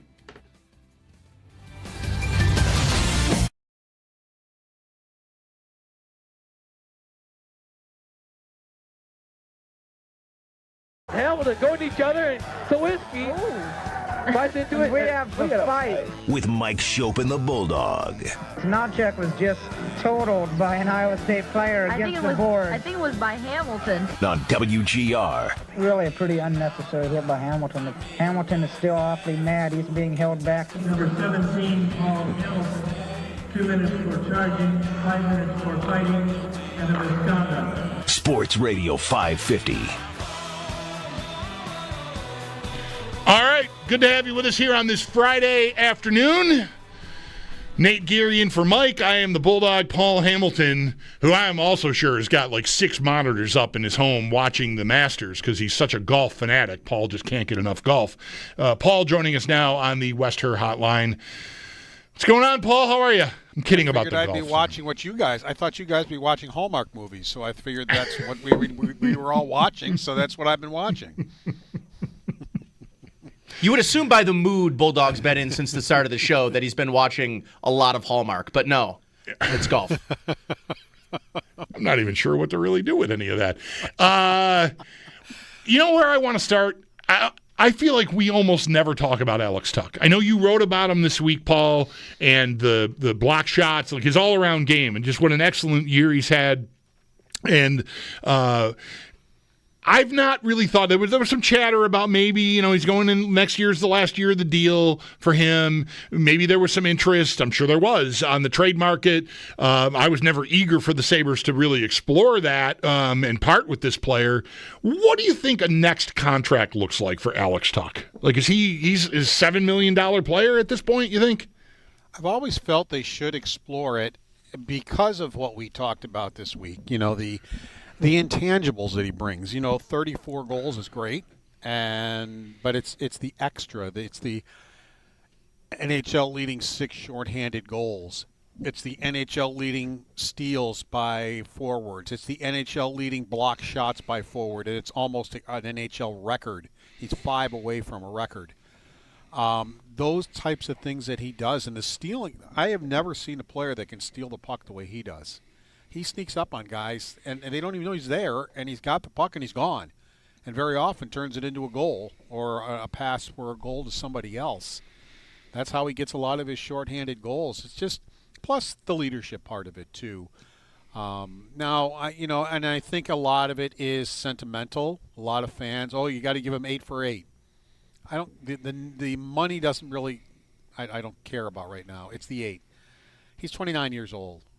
You don't re-sign 29-year-olds until they're 37, unless they're Alex Ovechkin or Sidney Crosby or Jaromir Jagr. Mm-hmm. You just don't. That's bad business, because when you do stuff like that, within 2 to 4 years or 2 to 5 years, you're regretting the contract and majorly regretting the contract. And there's almost no way out of it. So it's no to 7, 8 years, no, maybe even 6. No, I could maybe live with 6. As far as the money goes, if he got $8 million, I wouldn't I think that's somewhat of an overpayment, but I wouldn't break into hives about it either. Especially with the salary cap. Well, the thing is, and this is by no means a political statement whatsoever. I'm just stating facts. With what is going on in our country right now, maybe the salary cap won't be going up. Right. Canada will have a lot of impact on that. The Canadian dollar, sure. With just what's going on, that's a fact. That's not a political opinion. Who knows? Maybe it's not going up to $100 million. We just don't know. This is uncharted territory that we're navigating right now. But I would say a comfortable place would probably be in the 6.5 to 7.5. But definitely, I wouldn't be dealing in 6, 7, 8 year deals. Yeah, 5 for 40 sounds good to me right now. If that makes everybody happy, okay, I think I could do that, because he I think symbolically maybe is an important player in this way, Paul. We talked a little bit, I think, in pregame the other night about Zucker wanting to stay and the flare that shoots up to the league and maybe his players. I mean, the Sabres have got a lot of work to do to repair their image. But Zucker, a respected veteran guy, wanting to be here, hopefully sends the right message. Maybe Greenway to a lesser extent. Zucker's just been a better player overall over his career. I think is more significant, him wanting to stay here. Tuck, I mean, he's from nearby. He grew up, wearing the jersey, playing street hockey. You probably have to keep that guy, right? So, that's why I might even be inclined to go as high as 8 a year, because you can't get in a fight with him. You know what I mean? You cannot have this turn ugly and him want to leave, because I don't want to be so dramatic to say close up shop and turn the lights out or anything, but it would be a devastating departure if they could not reach an extension agreement with a guy that wore the colors as a little kid. Yeah, and I know fans say why, and I've said it, why would players want to come here? But quite honestly, and it's not just player speak, there are 3 veterans that came here and want to stay here and be a part of this. And Zucker, Greenway, and James Reimer. James Reimer loves it here. He really enjoys playing with his team. And he was saying that before he starting all the games. That's back when he was backup goalie. He was ecstatic when the Sabres reclaimed him on waivers, even though I don't think he was real delighted they put him on waivers to start with. Although I don't know what he exactly expected with 2 young goaltenders around. Right. But he was delighted to come back. And you can tell when people are just giving you the line or whatever, but you can just see it in his smile, and he lights up when he talks about it. He really enjoys playing here. So those are 2 grizzled veterans and 1 medium veteran who have come here, learned to like it, and want to stay here and be part of it. Paul Hamilton on the West Her Hotline here on WGR. So the win streak comes and goes. I don't know, you got a few minutes on what last night was like, because it's one of these games where I thought maybe they were the better team, but they just, a couple breakdowns, and maybe they got goalied a little bit. That Jet Greaves had himself a night. What did you think of their game overall last night? He didn't have himself a start. No, that's right. He absolutely had himself a night. I mean, by the time he was done, he absolutely is the first start of that game. I think the Sabres had 33, 35 shots in the last 2 periods. He didn't let in any. I mean, he let 2 goals in the first period, 2:45. The first one he absolutely wants back. He wasn't anywhere near where he should have been in the net. And the other one, he let Dahlin kind of fool him a little bit. Dahlin waited him out. The first goal more than the second is when he's just got to stop. But right after that, he made some great saves in the second period. Lindy Ruff said Columbus had 1 scoring opportunity. The Sabres outshot him 18-7, and and he was stopping breakaways. He was stopping guys directly in front. Now Buffalo did get a power play in the third. Paterka hit the post. And Zucker had 2 great chances on the doorstep, as did Tuck. But Buffalo did revert back a little bit to what they were doing before this better play started, which would have been about a month and a half ago. And that's getting a lead and then start playing the wrong way. You can't get that third goal that you need. and you have great opportunities to do it, and then you start giving the puck away. That goal at the end of the first period was just inexcusable. You can't do that. You have a 2-0 lead. You got Benson coming in on the left wing wall. He tries to force it to Thompson, who has guys all around him, Columbus guys all around him. It got to him kind of. It wasn't a great pass. Thompson had to kind of pull into his body to get it. As he's doing that, Werenski just knocks it off his stick, and they're gone the other way. Yeah. And probably the slowest player in the National Hockey League is off on a breakaway. But he's also a smart player. I think he saw how this was all developing, so he took off. Yeah. And he got behind the guy I told you that I never noticed yesterday. Docker and Power both, yeah. Guess what? I noticed him last night. Yeah. It's like, how do you let that guy get behind you? And they score with 9 seconds left in the period. What are you doing? You got to go into the locker room up 2-0. You can't give up a goal there. Yeah, that puck probably should go in the corner. Absolutely. Right. And Benson forcing it in there is one thing. But on the other hand, as that play's happening, there's 20 seconds or so left, I guess, maybe, or a little less than that. I kind of want Thompson to be able to make a play there. I'm more down on the defenseman not noticing Van Riemsdyk sneaking out behind them. Those are the guys. I don't need you creeping up on the rush on that play. I need you watching your backs that late in the period. So I would be harder on the defenseman than I would Benson or Thompson. But mistakes there were made all around. But I think... Well, part of what Lindy Ruff talks about is knowing the situation of the game. Right. If it's 0-0, I'm right on board with you. If you're up 2-0, that puck's got to go in the corner. You got to leave up 2-0. I think that is the right point. Yeah. That's the thing. It's awareness of the situation in the game. As I said, if you're tied 0-0, I probably wouldn't even have mentioned it. And then the same thing happened at the end of the second period. They didn't get a goal scored on him, but was it Dahlin that got like a stride or two short of the red line, and they got an icing with 12 seconds left. Yes. Now, they didn't get scored on, but it was, I think Dan or Rob made the point on the broadcast, like, no, right? You got a chance to kill the period. You've got the lead. What are you doing here? Like, take another stride and get past the red line. You can't, so they didn't learn, really. It was a different sort of mistake, but still, to me, a mistake. And then you get to the third period, and Peterka just throws it across the blue line, doesn't get it out. Of course, Columbus picks it off. That was Screenplay, awful. That's in the net. And then you got to take that penalty right away. You've given the other team momentum, and they haven't done this in a while. This is all stuff they used to do. You take the penalty within 2 minutes or less. It was less. So you take that penalty, and then you have a great chance. Byram has a great chance to get the puck out. He rims it around the wall, doesn't get it out. And next thing you know, there's a guy standing right in your crease, and he bangs it in before you knock him down.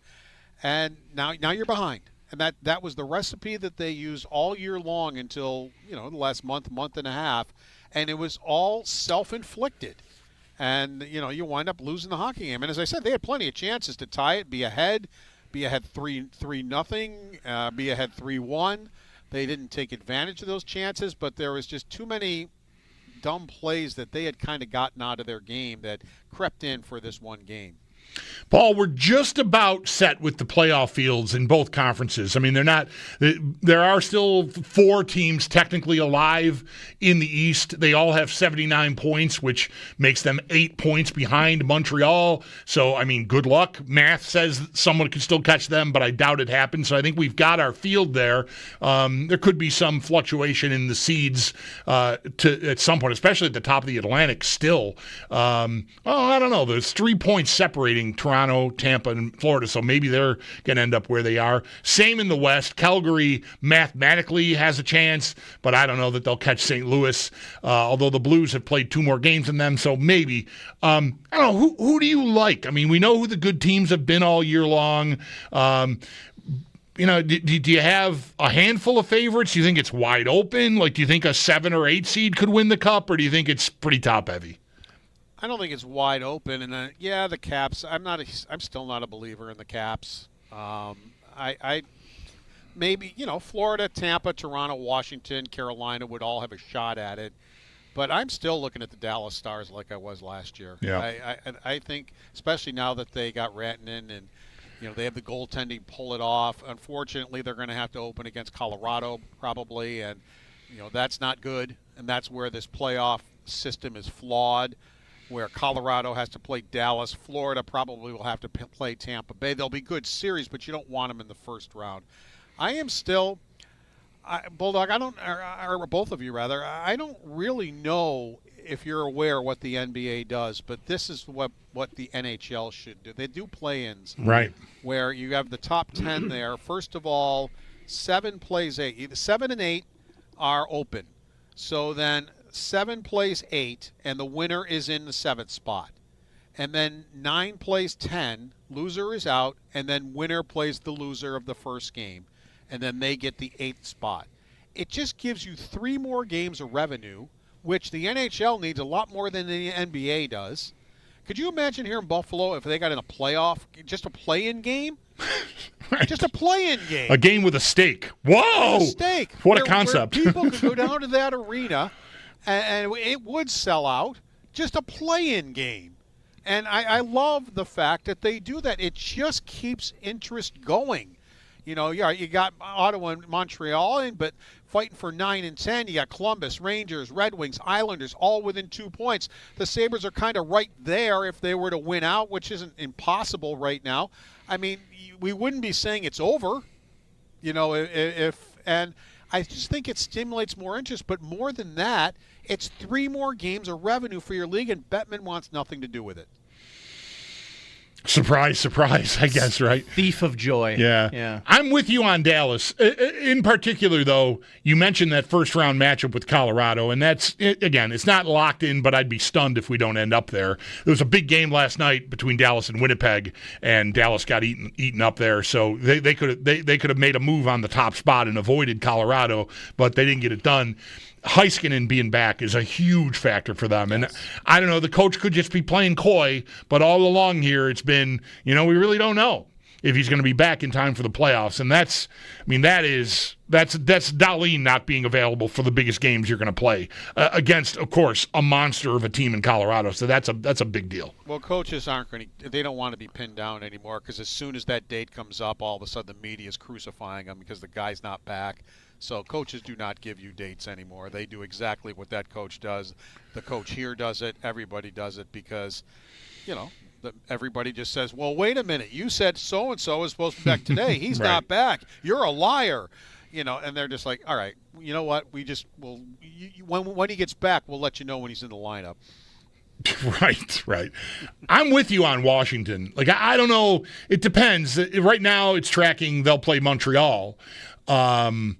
And I don't know. I think if they ended up drawing Ottawa, I might feel like Ottawa's got a better shot at taking them out. Montreal's been a cool story, and they're going to get this boost from this Demidov that's showing up now. So we'll see what kind of impact he has. I would give Montreal a chance, but I don't know. Even with what I think are maybe some good fortune for Washington riding the momentum of all this Ovechkin stuff, I still think I would pick them over Montreal, but it's not a no-brainer to me.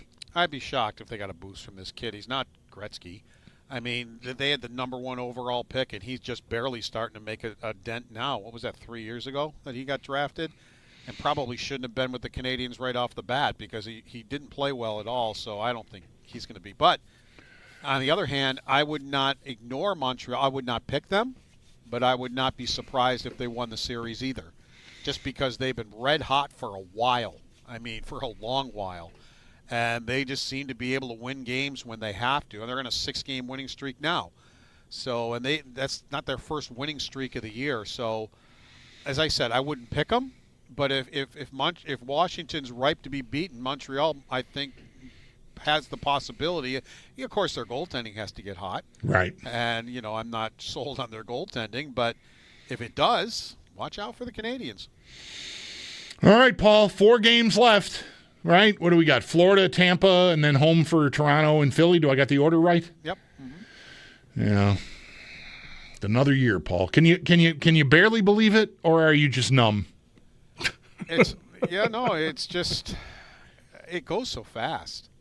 I mean, it seems like I was just in development camp in July, and here we are, the season's over again and no playoffs, and I'll be going to Rochester to go, cover them for the fourth year in a row now, and that's fun. I enjoy it. I get to see a lot of the young players in pressure type situations, which is good.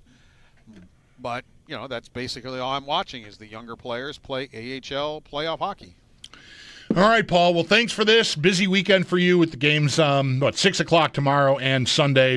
And then, like I said, back home for Toronto on Tuesday and then Thursday for Philly. Thanks a lot for this. Have yourself a weekend. Enjoy all the golf. Yep, you guys enjoy the Hallmark movies. All right. Some way to stay with the bit, Paul. That's Paul Hamilton on the Western Hotline. You wouldn't know anything about it. His appearances are always brought to you by Equitable Advisors. Planning for your future is about more than just money. Let Equitable be your guide. And by Raylax Honda. Raylax, we got this. Sorry for the pause. Did you burp again? No. Okay. No. I had to. I don't want to talk about it. Okay. Let's take a time out. Almost. Let's take a time out, and we'll get Brian Koziel in on round 2 of the Masters and previewing the weekend and their big 2-hour show tomorrow from Pendleton Creek Golf Club. That is from 7 to 9 a.m. Tee to Green here on Saturday mornings. Brian, after this with Nate. I am the Bulldog. This is WGR. We know you can't hear every moment.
Buffalo Sabres are off today following yesterday's loss. They are heading down to Florida for a weekend back-to-back. The Panthers tomorrow, then Tampa Bay on Sunday. Paul Hamilton has more on that up at our website, WGR550.com. Also up at our website, more draft profiles, courtesy of Howard Simon and Joe Marino, with the latest name, defensive tackle out of Toledo, Darius Alexander.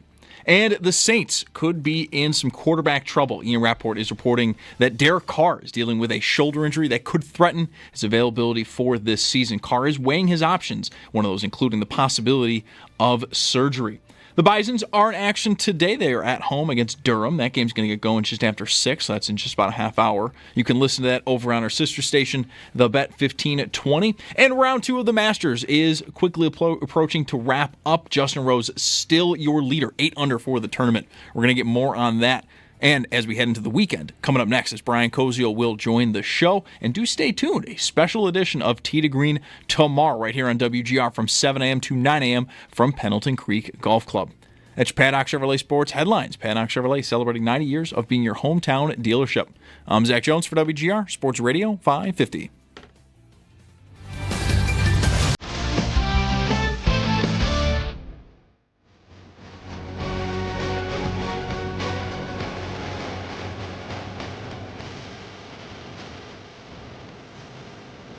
Good to have you with us on this Friday afternoon. Nate Geary sitting in for Mike. I am the Bulldog, and joining us right now on the Wester Hotline is Brian Koziel, our go-to man for, Sabres content, certainly. Rory, sorry, I held it back as long as I could. I tried.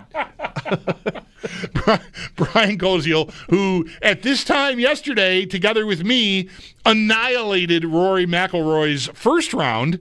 So much so, Brian, that Nate shows up today. Zach's got to tell him right away, you're not, while he's playing anyway, you do not refer to him by name because Chris and Brian almost killed him yesterday. Big rebound for Rory today. You got to give him a lot of credit, I think.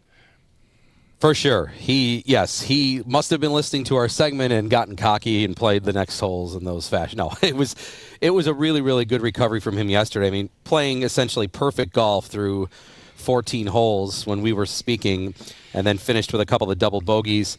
Just so close to being like the perfect shot versus a shot that ends up in the water on some of those holes that have the creek going through. Rory yesterday was just a hair too aggressive with it, and it rolled all the way down. But today, I mean, what a bounce back. He could have gotten himself mentally defeated of what happened, thinking, oh my goodness, I'm now 7 back of rows.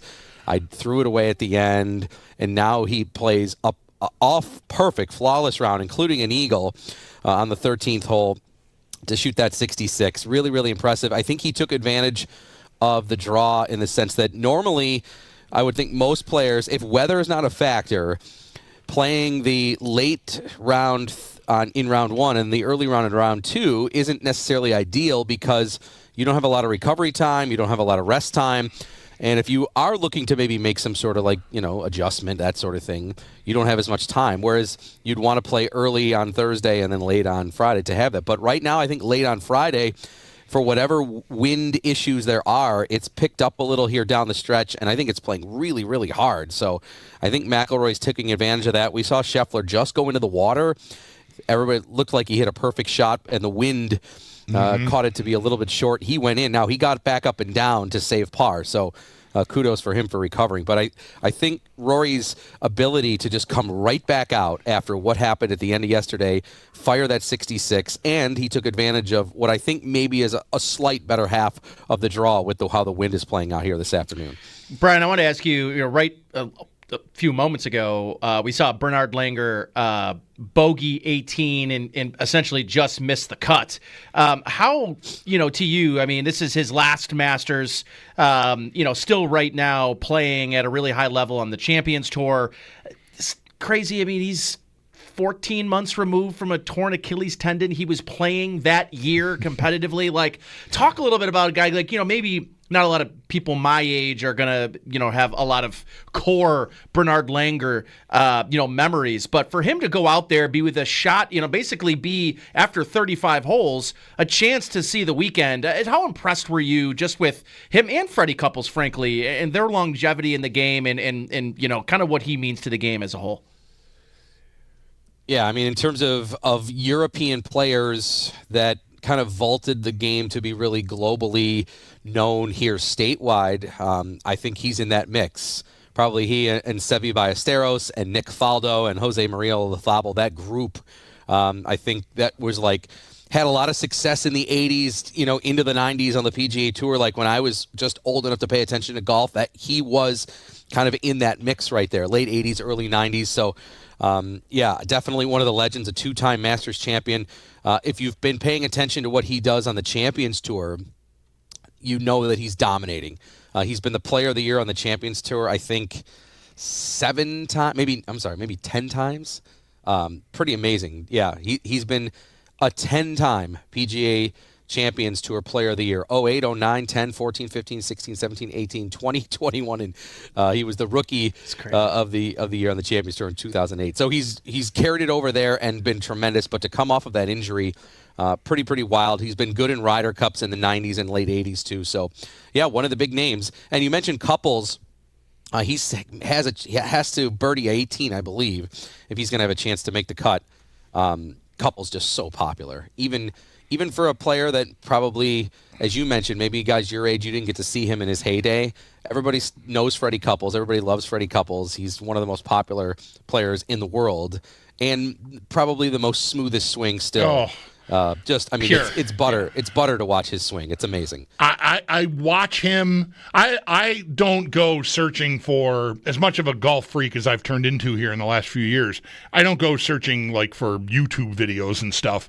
But if a video comes across my social media feed of just 10 Freddie Couples swings in a row, I will be hypnotized by it. I'll just sit there and think, why can't I do that? It's so easy. Look how easy that is. It's so smooth. It's amazing. I wonder what he could have done if back troubles hadn't sort of sidetracked him. Is that right? He had back injuries in the middle, really in the prime of his career, didn't he? Yeah, he had major ones, and he's sometimes, and that's why he wears it looks like he's wearing the senior citizen sneakers out there because it's to help with his back and everything like that. I mean, he'll walk and kind of stretch and move side to side with his back even as he's walking down the fairway because he's had so many back issues. But yeah, his swing, which is amazing. You'd think he would be tight and stiff and not able to be as smooth as he is with that swing. It's so gorgeous, that follow through. It's butter. It looks like it's slow motion perfection every time. It really is. You mentioned how thin the margins can be here. Rory yesterday, shots that could have been good that turned into disaster and a couple of double bogeys. He and Scheffler had, I think, if I have it right here, the same tee shot basically on 12, over everything into the brush, and it wiggled out. And Scotty hit his shot in for birdie from there. I think Rory saved par, but that's an example of just sometimes good fortune. Neither of those balls needed to come out of that junk, but they both did. Yeah, for Scheffler's, I mean, it literally disappeared into the bushes back there where this pine straw is behind 12, and I would say at least for 2 solid seconds you didn't see it, and then all of a sudden it just popped out and rolled down and came down to the edge of the green, and then of course what's he do? He takes advantage. He chips in. I mean, got to feel really fortunate that not only did it come out, but I mean, if that stays in there, he's got to take a penalty stroke and then a drop, and who knows what's happening with a really, really delicate pitch shot. I mean, he could have taken a double bogey very easily. So, and then he turns and chips it in. So, I mean, that's probably a 3-shot swing for Scheffler on that hole. I mean, if he goes on to win it, that's pretty amazing. I mean, the fact that he's 5 under, I mean, he could be 2 under right now, and the fact that he's at 5 and, right in it. And McIlroy had a shot on 13. I know you mentioned him on 12, but then on 13, shot out of the pine straw that he decided to go with. He said he was just between a 4-iron and a 5-iron. He decided to go with 4, which obviously turned out to be the right decision. And but he only had 189 in, so he thought, hey, I can get this there. And he went to the side of the green where the water came into play. It was a dangerous shot. And I thought of Mickelson right away, one of the years that Mickelson won it, where he had that shot out of the pine straw into a par 5, and an incredible shot that it ended up making eagle for. So McIlroy makes the eagle there, took advantage, and continued on that flawless day. Who do you like going into the weekend? We haven't really hardly mentioned Justin Rose, who's only leading the damn tournament. I guess I don't believe he'll stick, but it's been really impressive so far, Brian. It really has. I thought, maybe today would he come back at all, but he had a couple of bogeys, and everybody also made his birdies to kind of keep itself afloat and shoot a 1 under par round. I'm surprised that maybe he doesn't get enough attention because he's a major winner. I know he's only won one U.S. Open, but he is a grinder. If you've watched the Ryder Cup, this guy makes every putt. If you're rooting for the United States, you know what I'm talking about. He makes everything in these clutch moments. Mm-hmm. His pre-shot routine's annoying to watch. His aim points putting is annoying to watch because he takes forever. But man, he's really, really good out there. And I know he's always said he idolized Nick Faldo, who was a bull in terms of how he played. I'm going to grind and I'm not going to make mistakes and somebody else is going to beat me. And I think Rose kind of plays with that mentality. I would say for over the course of his career, I'm kind of surprised he only does have just that one U.S. Open, no Masters. With all the success that he's had here, we talked about it yesterday, 5 times he's led after round 1. That's the most of any other player ever in history. I am surprised that he hasn't won one yet, but 20 years of experience here. I wouldn't be surprised if we're still talking about him on Sunday afternoon here with a chance to win. It's a pretty tasty leaderboard heading into tomorrow, assuming nothing ridiculous happens here at the end here, right? With Rose, DeChambeau, McIlroy up there, Hatton, Connors, even Lowry, Jason Day, Scheffler, that's the top. Holgard and Hovland, that's your top 10. Matsuyama's right there too. It's all big names. Oberg is 5 back, but there's a lot of guys that are live here, Brian. Yep, including we should maybe someone that I honestly had totally even forgot about is Schauffele, who last year won 2 majors. Remember, right. And he shot a 69 today. He's at -2. For the tournament. So Matsuyama 3, Oberg -3, who clearly can get hot. Yeah, there's a lot of big names, a lot of good storylines. But, going in, obviously, it was Scheffler and McIlroy. That was the talk. Okay, Scheffler defending his title. Everybody still believes he's the number 1 player in the world. McIlroy having the hottest year of anybody, coming in with some big wins and trying to go for the career Grand Slam. They're both right there. Obviously, the live section that joins us for the majors now, of all the players, you and I, when we were talking on Wednesday previewing it, we were saying, look, if I thought if there was going to be one guy from Live that maybe made an impact, it was going to be DeChambeau, and here he is right at the top. So a lot of juicy storylines, as you said here, that may be shaping up. And we're not even full through here day 2, so right. We got a lot to go, which is obviously great. That's right. Yeah, Scheffler's only through 13. He just hit an approach into 14. So still some golf for those guys left to go. Schauffele is still out there, like you just mentioned him. Important to. All right. I saw that wrong. He's done for the day. I apologize. My bad. Anyway, 2-hour show tomorrow. Brian, tell us all about it. Yep, 2 hours. We'll be on from 7 a.m. to 9 a.m. Kevin Sylvester is in town this week, gets a week off of PGA Tour Radio, so we'll have him in person, which is always great. PGA Pro Jeff Meadis will be at Pendleton Creek Golf Club going 7 to 9, and if anybody would love to tune in, we would love to have you listen. We appreciate it. All right. Good deal, Brian. Good luck with that, and thanks for this, and maybe Monday we'll see how things turn out here, but hopefully we can get you in on Monday to wrap everything up. Yep, and we haven't mentioned your bet pick 10 at all. So for the fans that are following along, you've got DeChambeau, right? Yep, DeChambeau, Rory, McIlroy, Scheffler, and then you get down to Oberg, and that's kind of it. Yeah, I got those. You got 4 of the top 12. Yeah, it's a decent group there. Yeah, 4 of the top 12. Yeah. I think you're still I don't mind where I am. I feel all right about where I am. I'm definitely live. That's for sure. No question. Yeah. If you said right now which side would I rather take, I think it's close. So which I guess makes it good for us going into the weekend because we're not sure what's going to happen. Good deal, Brian. Thanks a lot for everything all week long. Okay, you got it, guys. That's our Brian Koziel on the West Her Hotline. Again, tee to green tomorrow, 7 until 9 a.m. With the crew he mentioned from Pendleton Creek Golf Club. We'll hit up a timeout here and continue along here. Nate Geary in for Mike. I am the Bulldog. You're listening to WGR.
Friday here. Glad to have you along for the ride.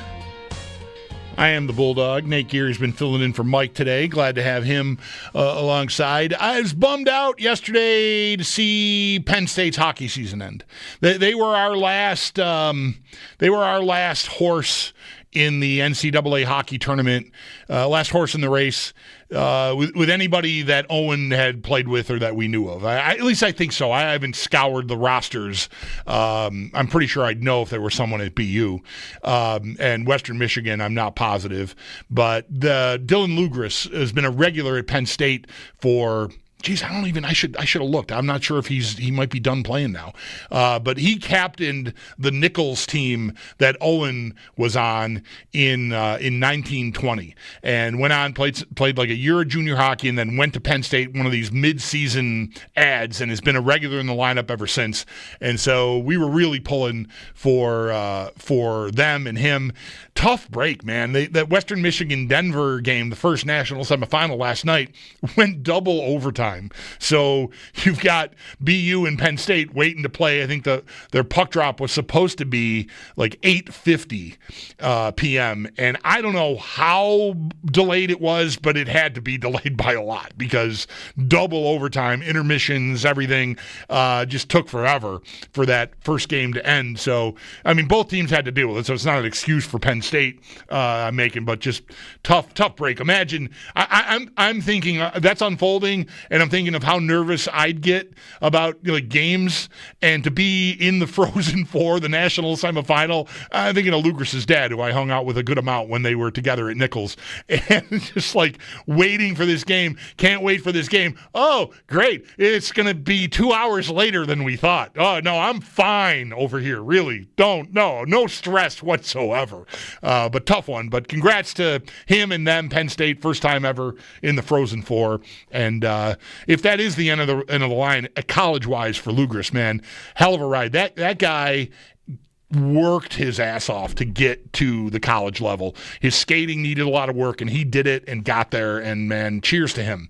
Really, really nice career in college to this point. Anyway, just wanted to mention that, kind of close to the heart for me and my family. We were rooting him on and them on. So anyway, let's hit up a timeout here. We'll get into some football here. It is draft season. We are 2 weeks away from the NFL draft. Eric Edholm, NFL.com, will pour over some of the prospects and the Bills' ideas as we continue here on a Friday on WGR. Call or text WGR at 803.